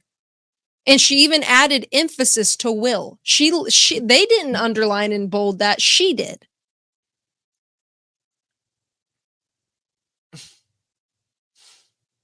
I'm assuming that's what that means in quotes, because it has in quotes emphasis added. I don't know. Maybe I'm wrong, but I think so. Anyway, even if she didn't, it's regardless. It's what it clearly states is that she's going to give them a hearing. But then as soon as Rosie and Baldwin are back, she's like, yeah, nah, I'm not hearing any of your stuff. Then it makes me feel like it's more and more that those two attorneys are onto something. Like a setup. Oh, Scremin and Labrado agreed. Number 11, Judge Gold discredited defendant Allen's defense strategy. Judge Gold, having taken no action on defendant Allen's pleadings, invited successor counsel to either adopt those pleadings or make it their own. Yeah, I don't know. Implicit with Judge Gold's verbiage is what appears to be the court's attempt to empower her chosen replacements, Labrado and Scremin, to abandon a material aspect of Allen's defense strategy. It's kind of a good point. Number 12, Judge Gold committed violations of the Access to Court Records Act, which we've been talking about over and over and over. And they're including every single one, or at least the ones that they care about. Judge Gold did remove and seal or order to remove the defense pleadings from chronological case summary in violation of the Indiana Supreme Court's administrative rules. And they include like the Franks motion and memorandum and all kinds of things. Then number 13, Judge Gold engaged in additional violations of Access to Court Records Act. It says noting attorney's withdrawal, alibi force from the case and struck from the record, substantive pleadings filed by defendant Allen. So yeah, it's all the stuff we already know about. Then number 14, Judge Gold failed to address her administrative duties. That she apparently ignored communications when it came to paying them. That okay, so Baldwin submitted his first billing invoices on May 19th, 2023, and Baldwin's staff left several communications with Judge Gold's office concerning her failure to sign off on his payment, his paycheck. Wow. Months passed of her ignoring signing their paychecks. That is so wrong. Yeah. Wow. Number 15, Judge Gold failed to protect the accused. And I'm sure that it has to do with his incarceration in the prison system and not in a county jail. Number 16, Judge Gold continued and ongoing failure to protect the accused, which agreed. Number 17, she has treated the prosecution more favorably than the defense counsel. Sure feels like it. It sure does feel like it, especially her asking McLeland's opinion on things when it comes to the defense. That is insane. That's absolutely bananas. Yep. Which proves the gross, honestly, it's just corruption, the gross corruption of this justice system in this area. It is not being led by the people. It is not a representation of the people. It is not with the best interest of the people and finding out if justice is being served and people are being proven guilty. It's so concerning. So, again, it's another state. It makes me want to like drive around instead of driving through because there are such problems here. Yeah. So basically what they're saying is that she didn't even have to read very far into the Franks memo to see that there were major issues with the state's case, and there were highly exculpatory documents created by Ferenczi, Click, and Murphy, the Odin report, and that all of the issues in the search warrant where they straight up lied to get the search warrant, and they're basically saying instead she focused on the defense and calling them grossly negligent, then calling out the state for their horrible lies. Right. You know what I mean? Yep. Yeah. Okay, so 10, 5, 6, okay, 18. Judge Gold engaged in unacceptable extrajudicial activities, and they're talking about the Facebook post, which I have a picture of here. On July 9th, 2023, someone who is believed to be Judge Gold's then daughter-in-law published an entry on her own Facebook page stating the following, quote, "What an honor it was for the girls to play in the Abby and Libby Memorial Tournament. What a great honor it was that Abby and Libby's grandparents presented our girls with their championship finalist rings. In spite of being the presiding judge in this case at the time this message was posted, Judge Gold made a choice to publicly comment on the post with a simple congratulations. While this post may appear to be an innocuous comment, to Richard Allen's counsel, it raises fair question about whether or not a rational inference of bias or prejudice exists." Yeah, I get it. Yeah. Oh my gosh, yeah, like there's personal connection there. That's a big deal. It's a big deal. It's a big deal. Again, maybe she feels like she's making these decisions because she's in the right. We've talked about that an endless amount of times, that most people that are making mistakes believe they're doing it right as thing. A good person and doing the right thing. And that's scary. That is scary. Yep. And then number 19, timing of judicial bias, prejudice, and lack of impartiality is the last one.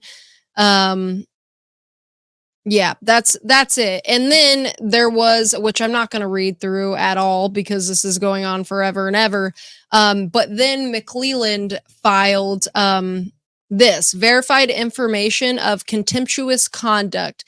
And he basically cites throughout this and tries to prove that Baldwin and Rossi violated the gag order. And what's interesting here is that the dates he cites, like the hearing on November 22nd was to resolve preliminary matters. And this is when basically Baldwin and Rossi said, we're not going to talk to the media about this case, so there's no need for a gag order. And then December 1st is when Baldwin and Rossi put out that press release that Judge Gold had a major issue with and was one of her reasons for saying they were grossly negligent, because they put out information out there that shouldn't be about the case. And I mean, if you read the press release, I don't agree with that at all. It doesn't seem like there's anything highly confidential in there. Well, the actual gag order wasn't put into place until like later in December.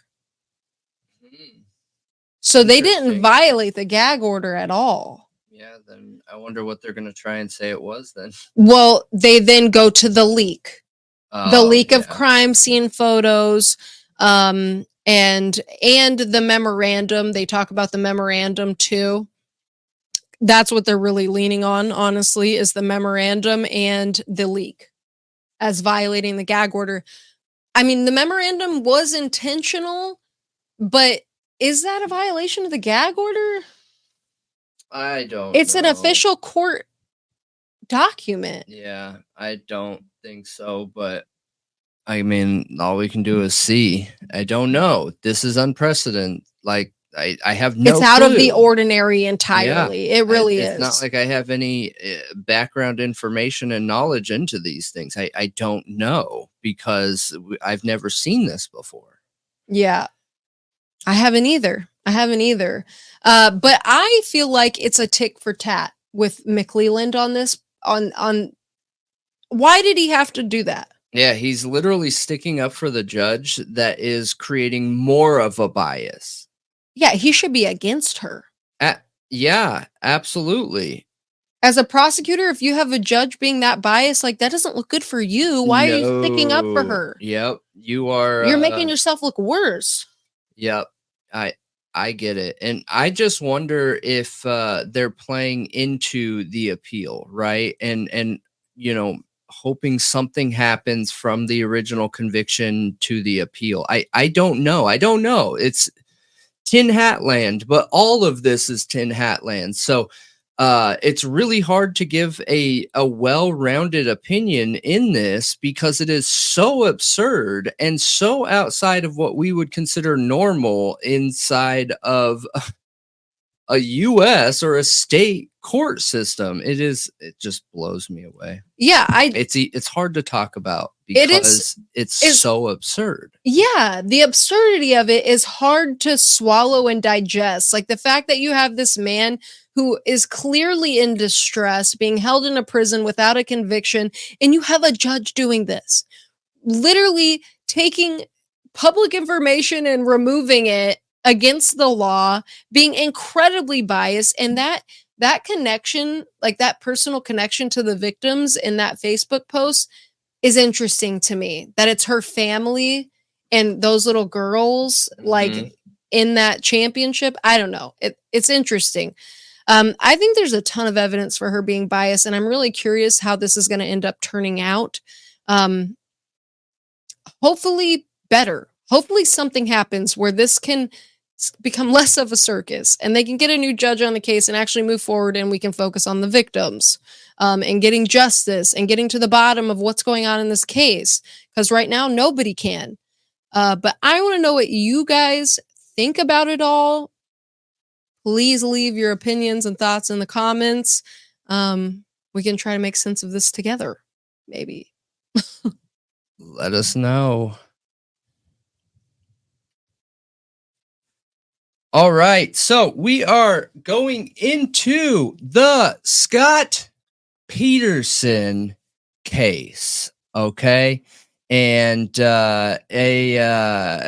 this was totally unplanned. You covered the Scot Peterson case just very briefly last week. Yeah, breaking news, like just about the Innocent Project taking it up. That was it. Yeah, absolutely. And we got so many comments, so many polarizing opinions, so many people split down the aisle that I knew we had to dig into it, right? Because as I'm reading a lot of these comments and trying to reply, I straight up told everyone, like, I need to learn more about this. I don't even know. I have no clue how I feel about it, you know? What's interesting, a few people said they had issues like, oh, before you should talk on something, you should do research on it. And they're talking about the Innocence Project because it's the Los Angeles Innocence Project, not like the National Innocence Project. But okay, what does that have to do with anything? Different company, same goals. So sure, it's the Los Angeles Innocence Project. Again, it doesn't change anything. The only thing I can think of why people might have had problems with it is because I said that Innocence Project usually doesn't pick up a case unless they know, like, already ahead of time, something's wrong here. Not maybe, not kind of. They know that someone is innocent and being held, you know. I don't know if Los Angeles Innocence Project works like that, but it was at least enough for me to want to dig into what was going on here, right? And I wasn't watching true crime at the time that I started, that this case was going on. So for me, it was fresh eyes into this topic. And I watched a couple different content creators. One of them here was really, really, really good. And where is it? I thought I had it pulled up and ready to go here, but apparently not.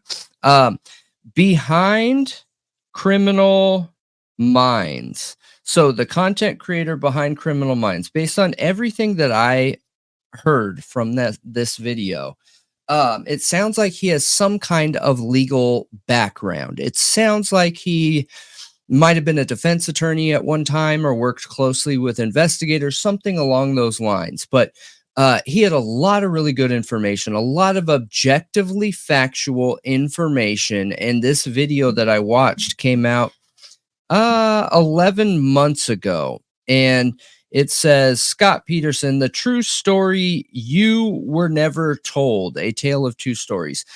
So he talks about how many people are starting to believe in Scot Peterson's innocence when at first, when this story first broke, no one thought he was innocent. Nobody. And it's interesting because we just talked about this the other night, about the impact of a few people going out there and continuously posting all over the internet the same comments that bring up questions and the potential power behind those people. Well, and a trial by media. Yeah. Well, I'm not coming at this case from thinking he's innocent. I don't. If I'm forced to commit, I think he's guilty. But I don't have all the information. I do not think he's innocent. But I don't know. That's just a guesstimate here. Now, so when I went into it, I just wanted to know the objective facts, right? So who is Scot Peterson? For anyone that might not know, Scot Peterson was convicted in 2014 for the murder of his wife, Lacey Peterson, and their unborn son, Connor. While the prosecution presented a case that convinced the jury, there have been discussions and claims regarding potential evidence against Scot Peterson or concerns about the trial. It's important to note that, but anyway, so going into the evidence, right? I wanted to know objectively, tell me the objective facts of this case. I don't want to know all the opinion. I don't want to know the subjective natured evidence. So I started looking into it and trying to figure out like what the prosecution led with, right? Do you remember any of it? Most of what I remember is circumstantial evidence.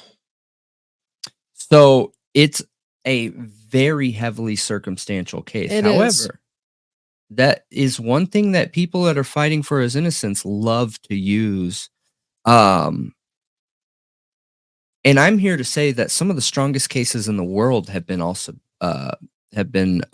all subjective, whatever. No, evidence. just circumstantial. Or circumstantial evidence. Yeah, sorry, I was reading while I was talking. But some of the strongest cases in the world have been circumstantial evidence. Yeah. Yeah, circumstantial doesn't necessarily mean bad. It doesn't. So, but it's interesting that it's used in that way. It's interesting that the A&E documentary leans on that like it's a bad thing. When it's not. No, but I mean, obviously the ideal is not just circumstantial. But circumstantial cases can be very, very, very strong, but they can also be very, very weak. So can direct evidence. No. Yeah, it can. No. Direct is yeah. direct is literally the ideal because there's no other possibility. No, and unless we're talking about literal video, but most evidence that is direct to a person, there doesn't normally answer the question of how it got there unless Right, you have that's supporting the video. definition of circumstantial. That's why DNA is circumstantial. Yeah, I get that, but that's not how it's being portrayed in this case. What they're saying is that there's no forensic evidence, and that ends up not being true.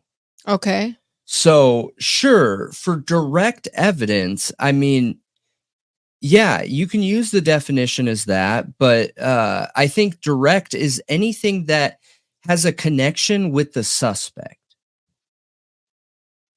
But yes, if the item can move, then you're right. It can be classified as circumstantial evidence. It is. But that's why it's not necessarily bad. It falls under two categories is what I'm getting at. Because if it's direct, it ties directly to that person, but it can also be circumstantial. Yeah. Okay. So I guess. I mean, unless you have a different definition. No, I don't think it matters. I mean, I do think it matters here because this case is a case about media coverage. You have one side that is saying, oh, shame on you for offering a trial by media, while both sides are doing the same thing. Yeah. They're literally doing the same thing. But to be fair, if the media has attacked you and there's been a trial by media conducted and it's your character and you're the one that has to be in prison for it and say you are innocent, I would go out and do it in the media and want everybody to know that I'm innocent and put all of that out there because they destroyed my character. They made me look guilty. Like, I want my side of the story out there if they're going to put theirs out there. I don't agree because I don't think that he was convicted because of the media. I really don't. I think that we minimize the intelligence of our jurors by assuming that they can't be impartial to the information that's coming out of the media. I know that if I went into a case and, say I went in to be a jury member in the Idaho 4 case, I absolutely could be unbiased. Absolutely. I could be unbiased. So to think that jury members can't do that, I don't know. We're kind of minimizing them as people. Like, yeah, but you're also not intelligent enough to be unbiased and understand the concept that everything that you've heard in the media is up in the air, whether it's true or not, and understanding that you need to look at the facts of the case and not the facts of Fox or MSNBC or whatever. Yeah, I agree with you to an extent, but I also think that the subconscious is also minimized a lot, that people don't realize what they're taking in every day and what can bias them without them realizing it. Because a lot of people are biased and it's not on purpose. It's unintentional because that's how human brains work. Maybe. I don't know. I just don't agree. I have a lot more faith in people to be able to manage that. I think that they at least need to have a very intentional effort with jurors to, which I think they do most of the times, to make sure that they know how to check their bias at the door and that they're capable of that. Because I do think we've seen biased juries before. Yeah, I think biased juries happen and they normally get called out and found out. And it was actually in the Scot Peterson case where there was a jury member that ended up having some kind of, and this actually helped Scot Peterson in this case, but there was a jury member that they called like red cupcake, red velvet, something like that, because she had like What? bright red hair. And it was found out later that she had a background in so she was part of a relationship, and that relationship was abusive, and it had to do with a child. And Scott Peterson's defense attorneys look at her and say, we didn't know this information at that time. That created a biased jury member because she was too easily to relate to Lacey as a person because she went through those things herself. You know what I mean? Oh, that's a pretty big deal, though. Like, Yeah. they should have known about that and not had her on the She jury. lied. She lied? She lied. Yep. So I agree with you. That is a very big deal. It's a very big deal when you take into account her outward personality as well. So, all right. So let's dig into some of the stuff, and we'll just talk through it piece by piece. So we'll start with the story of what we were told. I don't want to give this whole thing in story fashion because I think the details around the evidence and concerns is what is important. So as we said, Scott Peterson was convicted in 2004. To give you guys a brief rundown of the prosecution story, right? This is what the prosecution believed happened. You have Scott Peterson, who was home with his wife. Scott Peterson was having a child. Lacey was 8.5 months pregnant. And he didn't want to have a child. He didn't want any kids. He wanted to live a more partying, freeing lifestyle, and didn't want to be tied down. And Lacey did. He was known for having multiple mistresses on the side, which he did have at that time. But ultimately, what came to a head is, one night, they aren't sure if it happened at night or early in the morning. They believe that he strangled her, and that it was planned. He bought a boat a few days earlier and bought a fishing license that was only good for these 2 select days. He bought a boat even though they didn't have finances to support that boat. So it was bought with intention, okay? Then some days later, she is, passed away, gone missing. And again, this is the prosecution story. Now, Scott Peterson loads her up in his truck.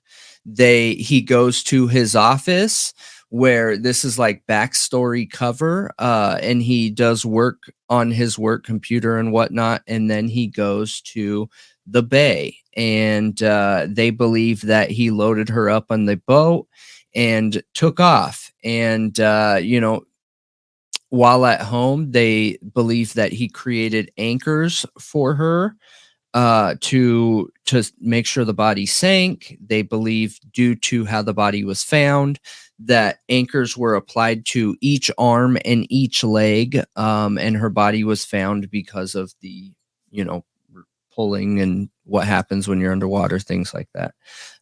Things just come apart. Right. And he goes back home and starts setting this whole thing up. And interesting, the first thing he does, because he was quote unquote fishing, is washes his clothes and takes a shower before anything else. That is the number one first thing he does when he gets home. Then he says he realizes, like, oh shoot, Lacey's car is in the driveway. And they had plans to go to her parents' house that night. So he calls her parents and asks if Lacey's there, and she's not. So he says to them, well, Lacey must be missing then. So they call the police. Her parents do, not Scott, her parents. Call the police, her dad in particular, and file her as a missing person. The police come over to Scott's house. They start going through the motions and things like that. And they start digging into Scott immediately. And some days later in the investigation, they end up finding Scott said he went to the marina, went boating or whatever. They start asking him questions about his fishing. They find lie after lie after lie after lie after lie after lie, literally more lies than you can count, you guys. And there are people that are claiming his innocence right now that say, well, he was only lying about the affair, okay, because he was scared about being portrayed as, being a bad guy. However, that's not true. He lied about what he was fishing for. Those fish were not in season, and he did not have a fishing license for them. He said he was using these specific lures. Well, when the police got to him, those lures are still in the package and had never been used and or opened up. He told them that he bought a 90-pound bag of concrete. I don't remember if he told them that or if they figured it out, but he said that with that 90-pound bag of concrete, he created an anchor singular. And that anchor weighed 8 pounds. Okay. 90 into 8. Where's the other concrete? They couldn't find it, but they found residue on the boat of concrete. And interesting also is while they were looking through his fishing stuff, and this is the forensic evidence where people that believe he's innocent, and again, I don't know, I'm just more likely to lean towards guilt, but I'm not 100 on that. I'm like 60% he's guilty. Okay.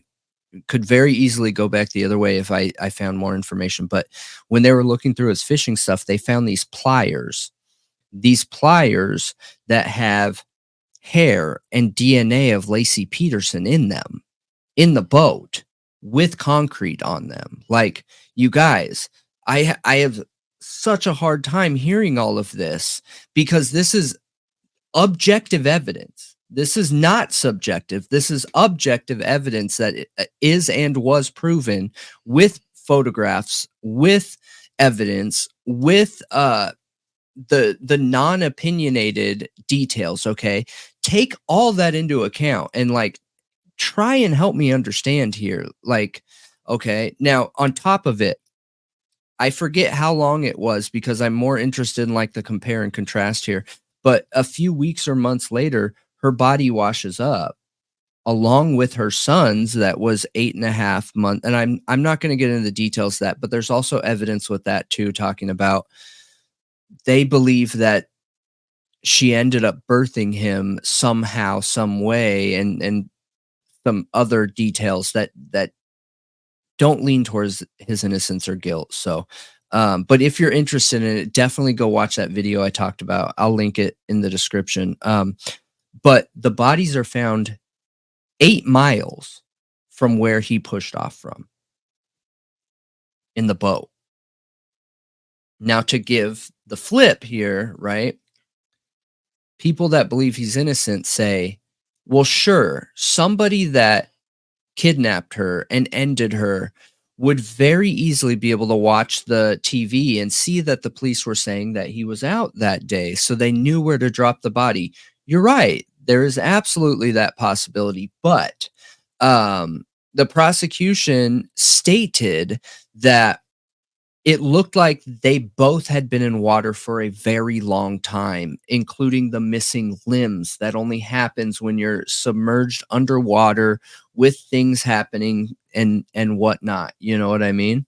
Yeah, I do know what you mean. I think it was consistent with that for sure. Now, the physical evidence of the bodies was yeah, consistent with being underwater all but that time. people that are innocent believe it's very easily they could have put the bodies there, and I agree they could have, but they still would have had to be underwater, and that's what Right. makes it hard. Now, when they found the body, the police asked Scot for her dental records to confirm because the body were in such bad shape. Her body was in such bad shape, and he refused. He refused to give them her dental records. Then they said, okay, well, you can't find them, whatever. Then where was her dentist? He couldn't remember. And you know what's interesting? And this is all confirmed, you guys. Like, you can go verify everything I'm saying.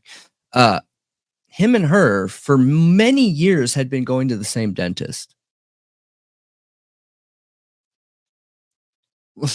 Look, I know a lot of people that watch us believe he's innocent, but I'm having a very hard time, like, understanding how. Did you watch the documentary? I watched the A&E documentary. It's all subjectivity. That's why I just don't have a lot of faith in it. There is nothing in there. No objective evidence. Not a single piece. There is some now, maybe, but I want to be clear, and I'm going to get to that. But there is no objective evidence in it. Yeah, I watched it a long time ago when it first came out, and I can't honestly. I need to go back and watch it because I can't remember. But I remember leaving it thinking, that's interesting. Maybe there's a possibility he's innocent. But I do remember what you're saying, that it was pretty subjective and there wasn't like anything concrete. Like, they did a great job. They did do a good job pitching the subjective arguments. They did. And I'm going to get into that. I am. Because I think it's important to... Emotions are so great and can be so misleading at the same time. You know what I mean? Yeah. So, okay, let's get into it. So, for that, with all the new information here, and here I have this document as well, and this takes you through what they got here. Okay, so number one is, this is a very, very big one. So a house across the street from the Peterson's home was burglarized around the same time Lacey disappeared. Peterson's attorney says the burglars could have kidnapped and ended Lacey. Two of the burglars were later caught and interviewed by police. The burglars denied having anything to do with Lacey. Okay, now there's more to that. All right. Okay. So, according to a sheriff, right, there were these two guys that were arrested that one of them was talking from the jail to somebody, to some big shot leader type guy in their crime group, whatever, and they were talking about Lacey, the sheriff said, and they made a suggestion that, hey, they keep bringing this up about Lacey, yada yada yada, and making suggestive comments that the person on the other line could have something to do with the crime. And the sheriff wrote it down and took it down or whatever. But they can't find that recording anymore. It's gone. So, that's subjective, right? Now let's go to 11 eyewitnesses saw Lacey Peterson walking her dog in the black pants, white shirt, get up or whatever. This is very good evidence. So, those 11 eyewitnesses were all here at the time of his trial. Do you know how many got called up? How many? None. His defense attorneys chose to use none of them during the trial. And do you know why? Why? Because all their statements contradicted each other. What? Yep. Now, there is a claim that an eyewitness saw Lacey Peterson, saw a pregnant woman hop out of a van, pop a squat on the side of the street, urinate, and then someone pull her back in the van. Again, no evidence of this. They're saying eyewitness. Lacey Peterson's dad put out like a $500,000 reward at that time. Okay. When a large reward is like that, eyewitness findings tend to come up. You know what I mean? People are actively looking. Now, so are those things possible? They are. But here's the important thing, you guys, is there is no direct evidence of that. Another piece they say is that the mailman delivered mail that day and the dog didn't bark. And the mailman said the dog always barked when the mailman came, but they didn't that day. Therefore, that's evidence that Lacey Peterson was out and walking her dog. I mean, Yeah, but you know that I heard that she wasn't supposed to be walking. Yeah, well, she quit walking according to her physician Well, 3 weeks earlier. her doctor told her not to anymore. Yeah, because she had an incident where she almost passed out. Yeah. Yep. And she was told not to do it anymore. So the likelihood And- she went walking by herself when she cared so much about this kid is very slim on top of it, but that is a subjective piece of evidence. So I wasn't going to bring it up, but you're right. Yeah. Yeah. Yeah. Gosh, I lost my point. But yeah. So the 11 eyewitnesses, right? The dog barking. I don't have an answer for the dog barking. I don't. Not a good answer. The one thing that I could suggest is maybe the dog was in a different room. I've had dogs my whole life, and a dog is not a catch-all. There are times where dogs are asleep and hard asleep and miss things. Like they do not hear absolutely everything at all times, always.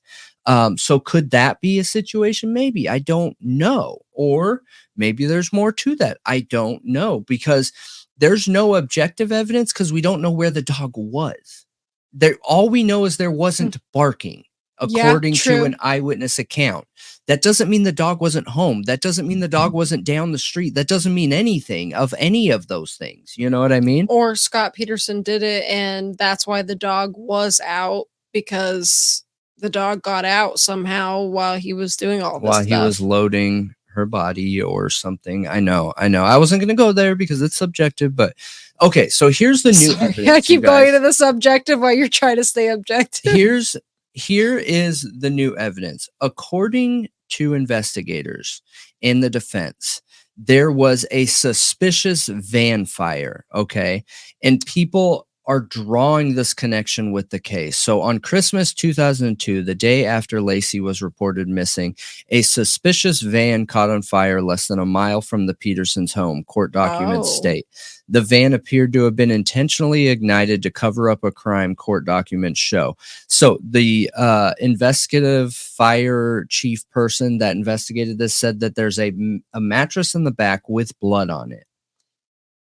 That blood was never tested. Oh, no. That van is 1.5 miles away from the home.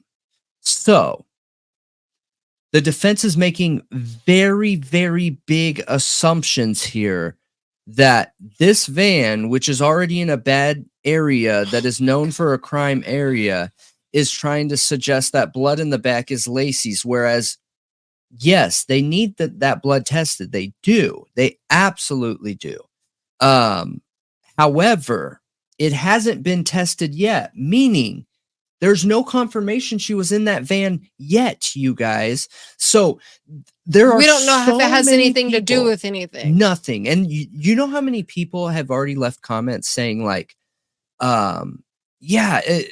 she was clearly in the van. Like people are committed to this van story already when we haven't gotten the evidence yet. Wait, is the van still around? Is the mattress covered in blood still around to be tested? There's requests in, and there's a pretty large document with a huge table here that I started reading through, and I'm going to continue reading through it.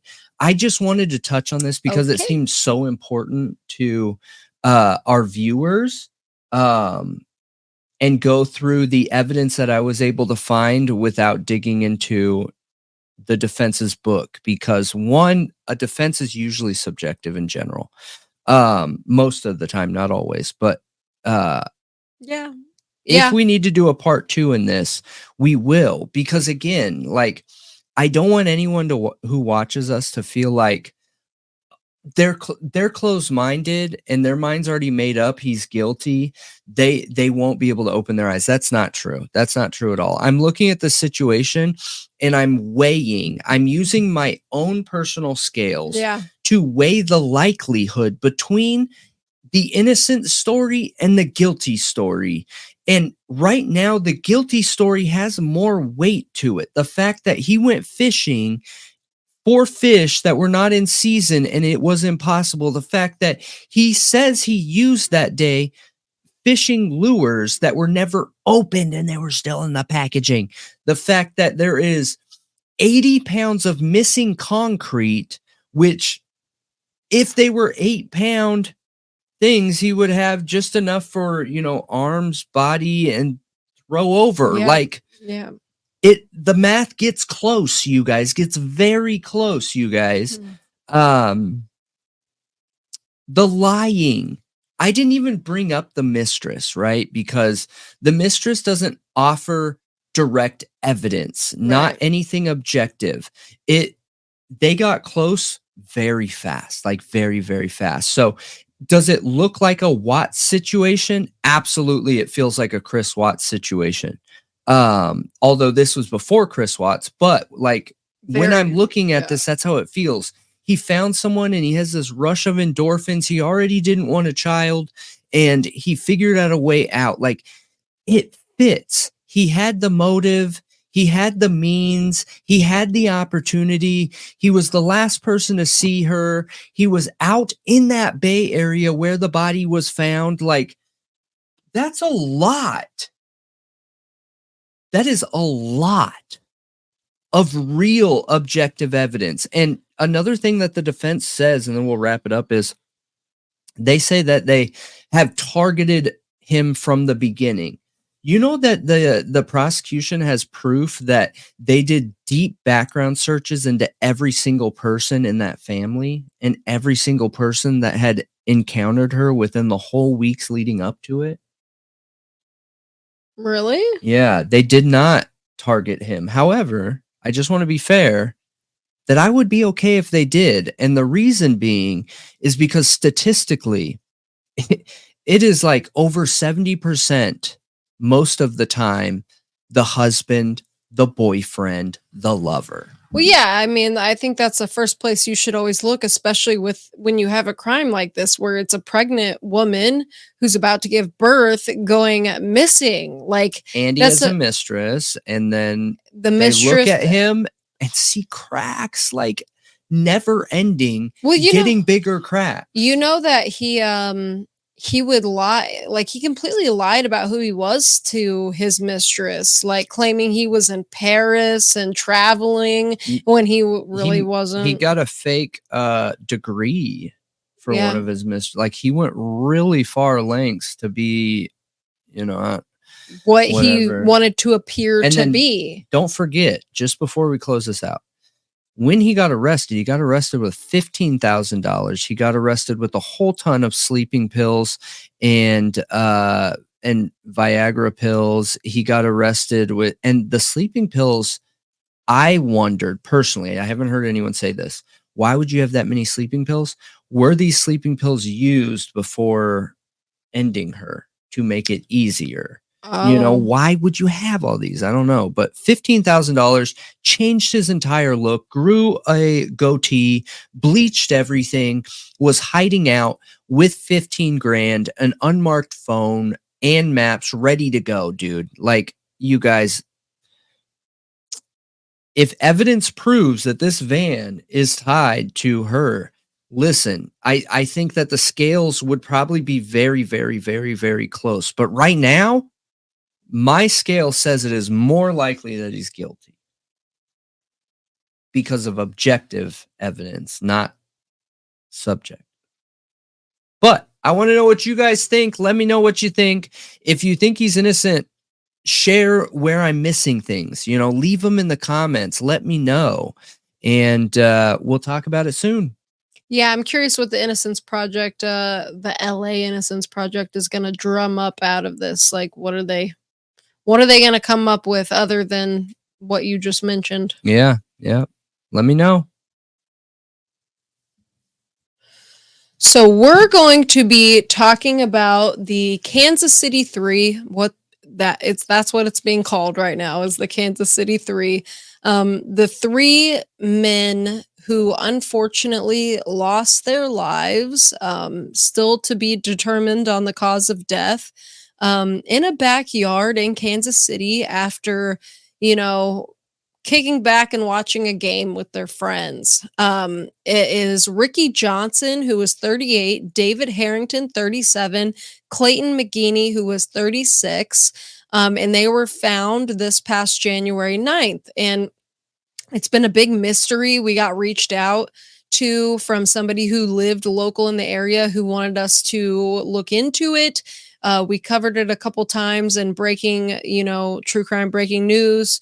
And now I decided I want to dedicate a case to it so that we can dig a little bit deeper, because we have more information now. But I want to say it's not official. So the toxicology came out in the past couple days, and it's just preliminary results, and we don't even have official documentation on it.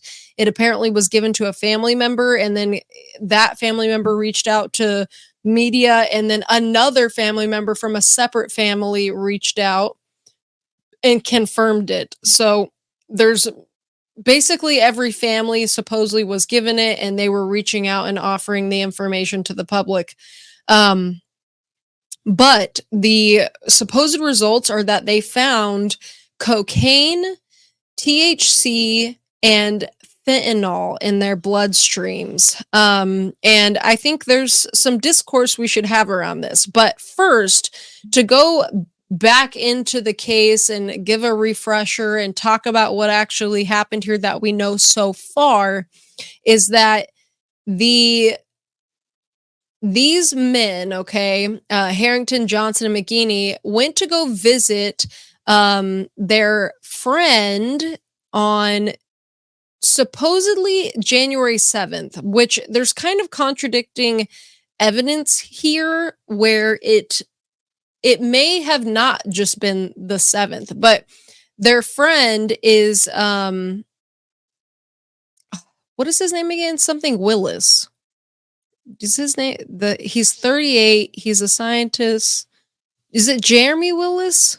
I don't remember. I'm trying to remember. I can look it up. They call him the chemist. Yeah, he's been dubbed the chemist because of an interview done by a cousin of one of the victims. And they say that's what his nickname was in high school. Yeah, I know. I'm gonna bring that up. Oh, okay. Just give me his name. But anyway, so we'll go into that. But January 7th, apparently all three of these guys, plus another Jordan Willis, there you go.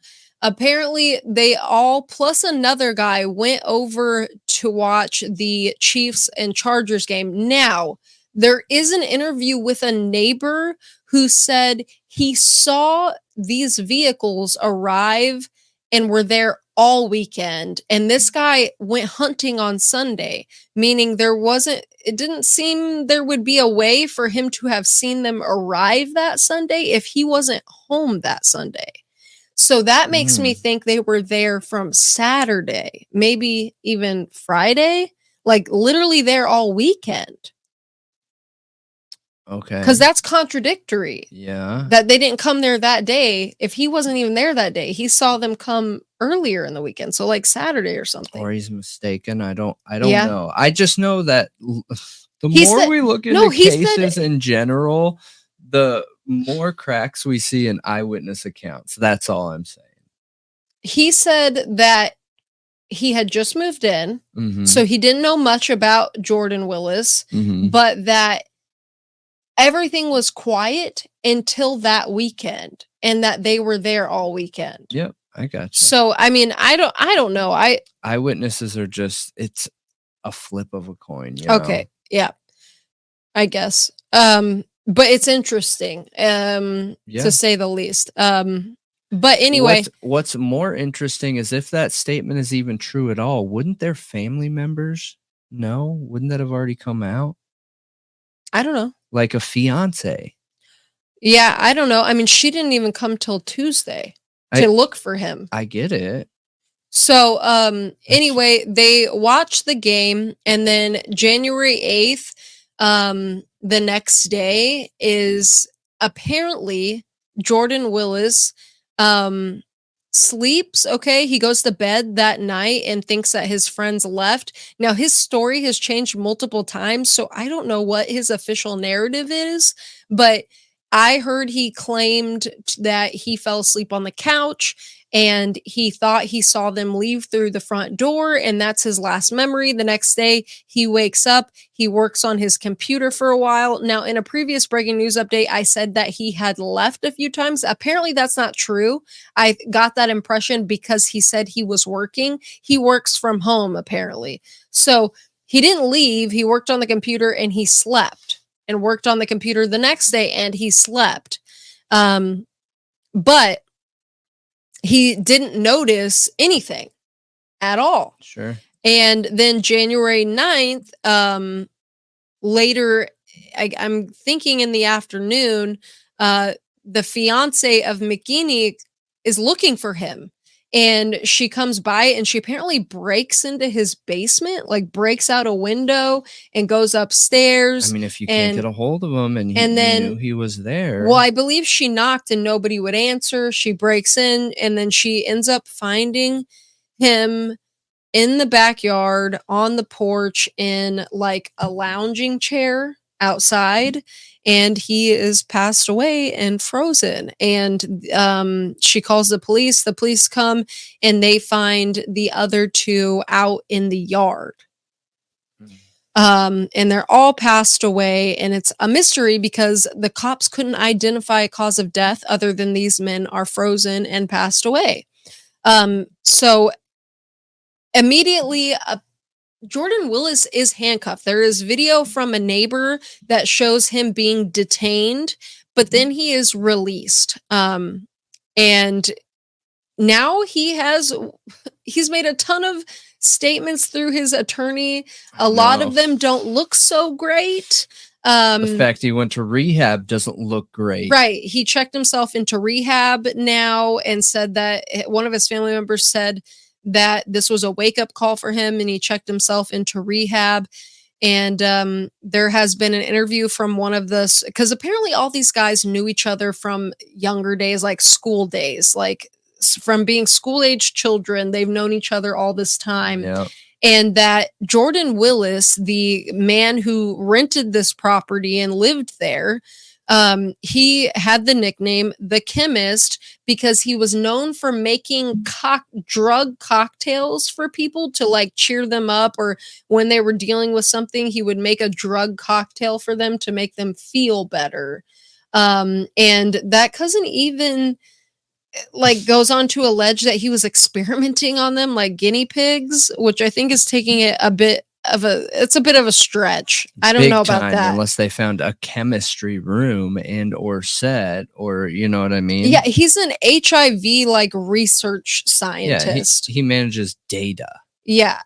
Like he's literally working from home on a computer. Yeah, he's not doing chemistry. No, he's not doing chemistry. Right.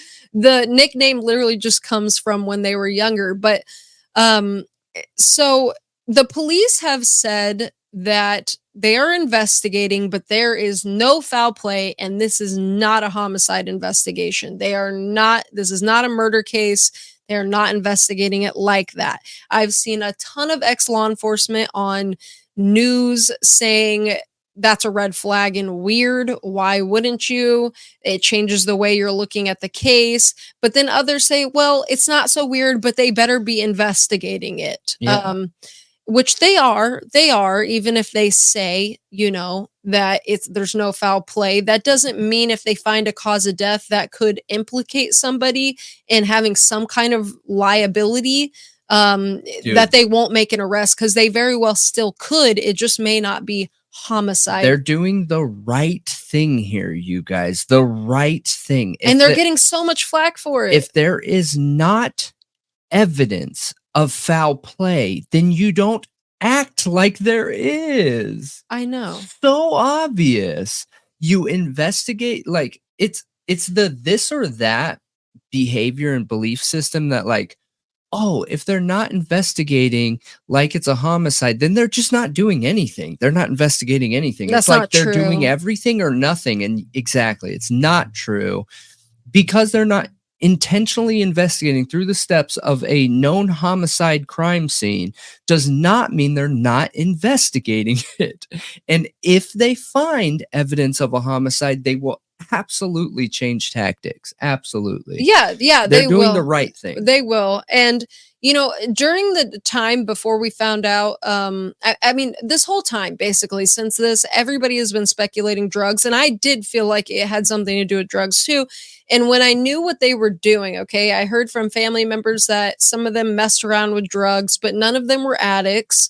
And, you know, that they like to party. And the whole chemist thing, I immediately thought, well, they're all drinking, okay, and it's a party, and they're hanging out and drinking, and for this to happen, I don't believe they were acquiring fentanyl. What I think the most likely scenario is if you don't know this, cocaine is complementary to alcohol for a lot of people. A lot of people that I have met in the past have, for whatever reason, those are two drugs that a lot of people like, and they go together well. The effects go together well for a lot of people. It's a super common thing to do. For people who like that kind of thing is, you know, drinking and get a little bit of coke. It's like it's classic partying, you know? Yeah. I don't know how else to put it. But we have a major issue with fentanyl right now being in everything. Like everything. And cocaine is one of the most common things to be laced with fentanyl. And I've heard a lot of people talking on it, and I like not quite understanding what it's like to do something like that, the effects it has, the way someone will behave when they do drugs like this. But cocaine is an upper, alcohol is a depressant. There was also THC in their system, which is a downer with a slightly psychoactive or psychedelic effect. And fentanyl is a major downer, one of the strongest. It is 50% more powerful than heroin. Heroin is like 50% more than morphine. Carfentanil is like 100% more than fentanyl.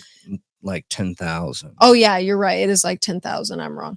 But if you have no tolerance, so apparently what the family member said is that like they said 10 is like the lethal, and I don't know what measurements they're using here, okay? But 10 is like the lethal dose or whatever, and then they were at 30 at how much was in their system. Really? Yeah, they were triple times the lethal dose or something like that of fentanyl. Then they either didn't know. They didn't know. They either didn't know that they didn't know they were getting fentanyl mixed in with their coke, or they had a tolerance and this was like more pure. I don't know. So I don't think they were out seeking fentanyl. I think it would make sense that, especially with what we know from the chemist Willis, that either A, they went and got, because there is cocaine in their system supposedly, and THC and alcohol and fentanyl. Wait. What? Alcohol, THC, fentanyl. Yep. Wait, they didn't mention alcohol, but alcohol THC. Is presumed. Okay, yeah. Alcohol is presumed. So if all of that's in their system, it makes sense with how often cocaine. I also looked into this too. Now, it is intentional. A lot of the lacing is intentional, but there's also some that isn't intentional because they're using a lot of these people who are producing this product. Yes, they're using it to cut drugs, fentanyl, because it's cheap and also because it gets people super addicted, but they're also using the same equipment to mix and cut. Like they'll take fentanyl and break it down and cut it up or whatever, and then after they're done with that, they'll use the same tools for the cocaine. Right. Yep.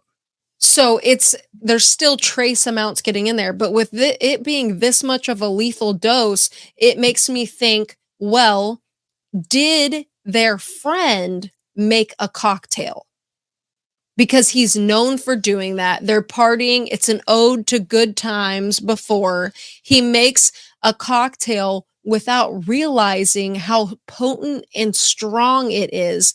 And he just checked into rehab, you guys. So he had a tolerance.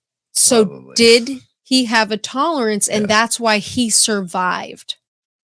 And he was inside the house on the couch, not outside. So did they do the guys go out in the back to smoke? And then it kicks in. And then it kicked in. They snorted it because snorting it is not as fast as like injecting it or something. It's slower. Yeah.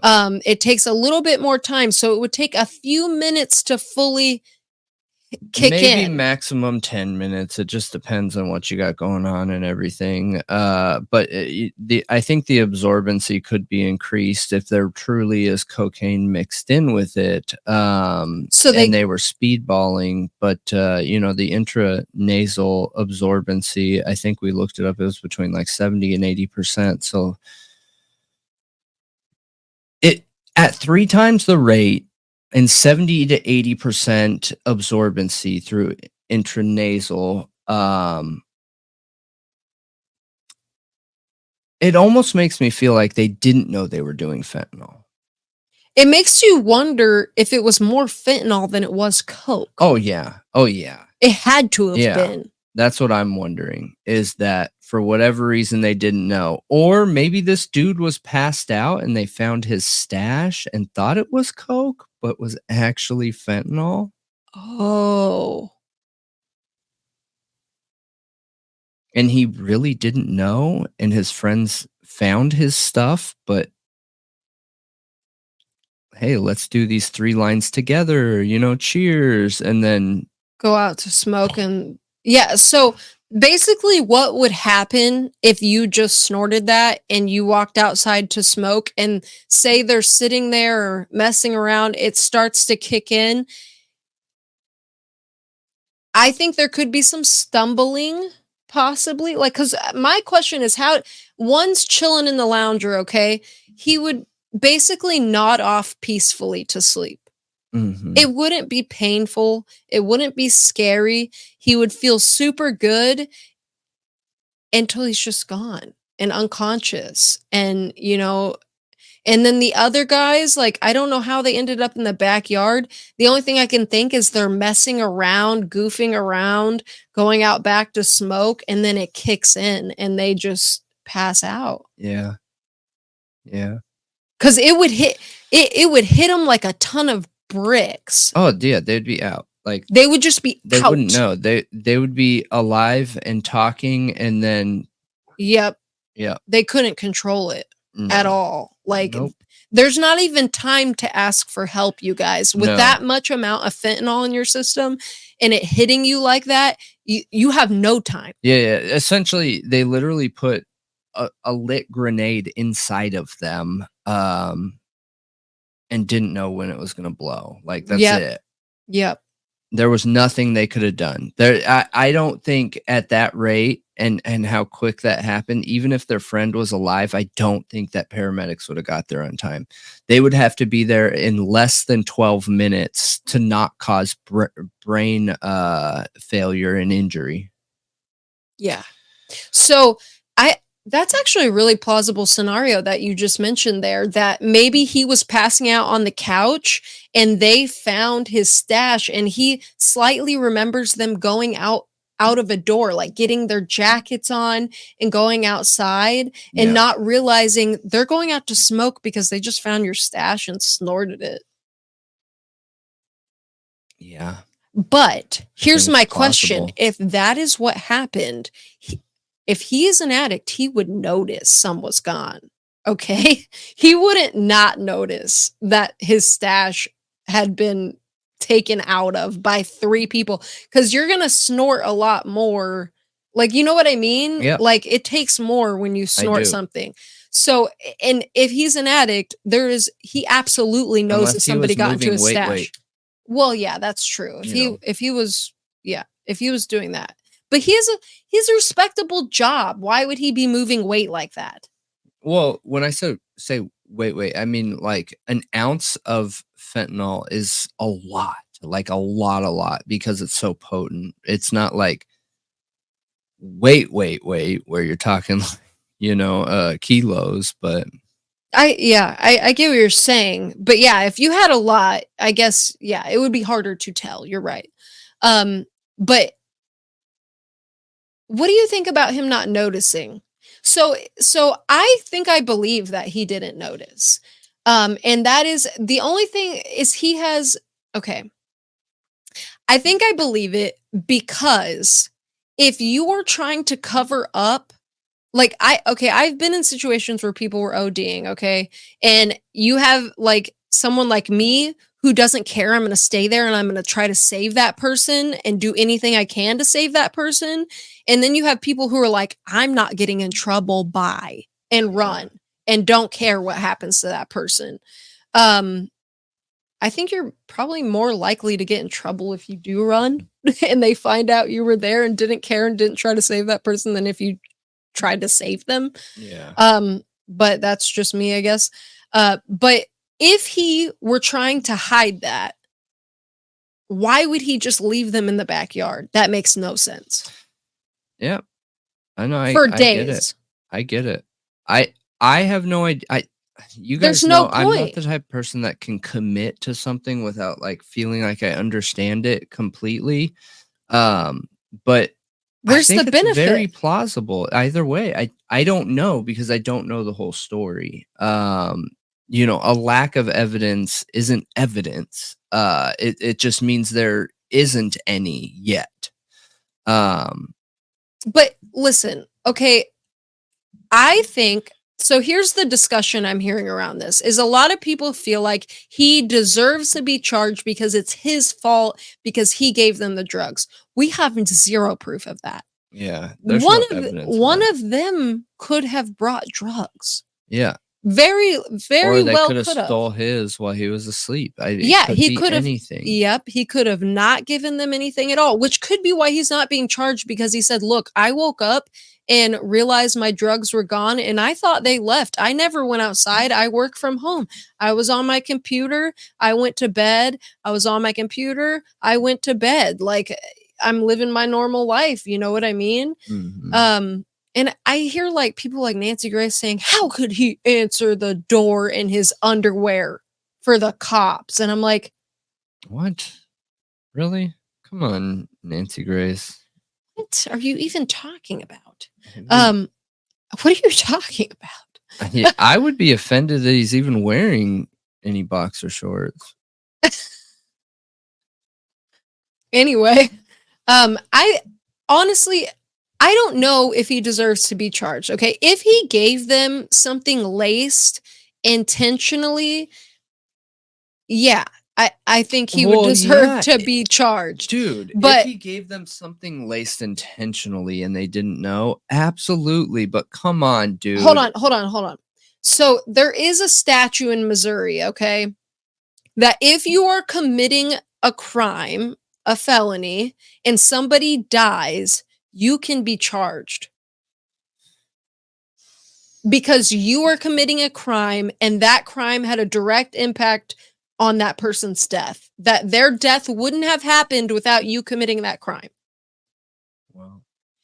So it is possible if they have proof that he gave that to them. He had to have given it to them. Okay? Not them stole it from him, but he had to have given it to them for him to be charged. They're not saying that right now. Yeah. Now, could it happen? Yeah, it could happen. And I have actually seen it happen where somebody got charged because they gave drugs to somebody and that person died. I've seen it before. It does happen. It doesn't happen super often, but it does happen. So I think it's possible that it could, but I think there's also the possibility here that he didn't know. He may not have given them the drugs. who knows? Okay. It sounds like a bunch of friends partying who all chose to partake. Okay. They all chose to partake. And he didn't know what ended up happening to them that night. And after partying that hard, if he partook in that kind of drinking and using uppers and downers, I could see him being down and out for a couple days. Feeling groggy, feeling hungover, not feeling too great. That's pretty normal, you know, just waking up to work, going to bed, waking up to work, going to bed because you're not feeling too great because you partied super hard. Yeah. I don't think that's that weird. And then what would be the point of him looking in the backyard either? Like, he doesn't feel good. Yep. And if you look at the layout of the house, it's out of the way to go look in the backyard. So I don't know. I mean, I just think that people are being a bit harsh without much evidence. I think it's all weird. It's a super strange circumstance, but we have no proof he even gave them the drugs. There's no proof at all. It's just a waiting game. It is a waiting game. And we don't have the official toxicology. We don't have the official autopsy report. We literally don't have anything official. Yeah. Other than family statements, and literally just speculation. Mm-hmm. So I think we should wait. We should wait for the evidence before we start going on attack mode. Don't you think?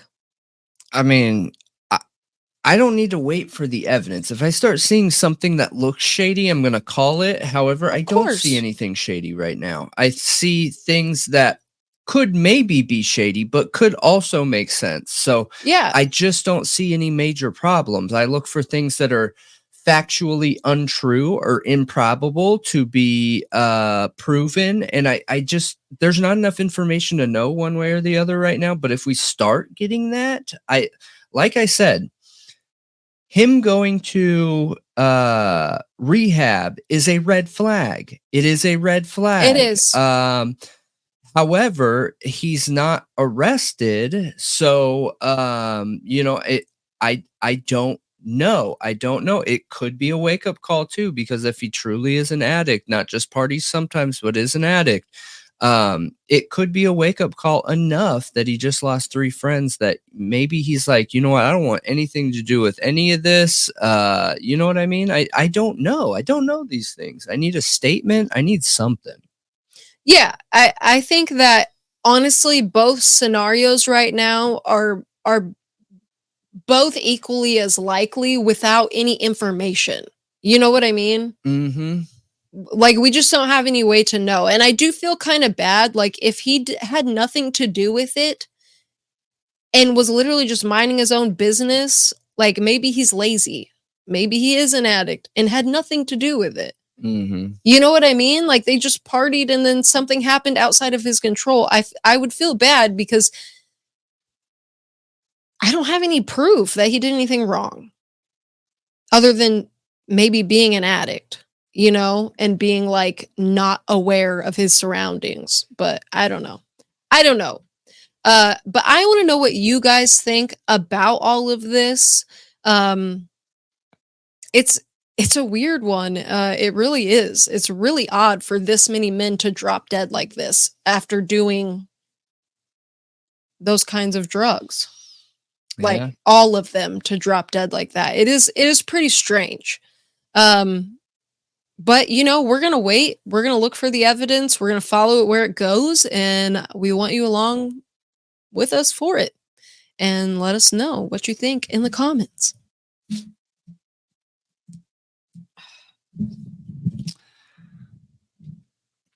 All right, that is the show tonight.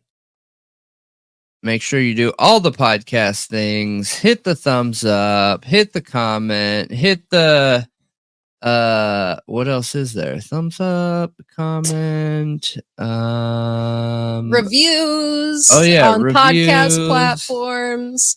Come check out the True Crime Talk Show Sunday, Monday, Wednesday, Thursday, 9 p.m. to 11 p.m. Central Standard Time on YouTube, Twitter, or X, Facebook, Twitch. Yeah. YouTube is where all the chatters are at right now, though. Yes, the live indeed. chat, if you want to be a part of the live chat. Some people don't, and that's cool too. Yeah. But come hang out and make sure you check out all the podcast places and do all the podcast things. And we appreciate all of you for doing all those things. And leave a comment, leave some love, and come hang out with us next time. We appreciate all of you. And you have a good night. Or day. Bye. See you later.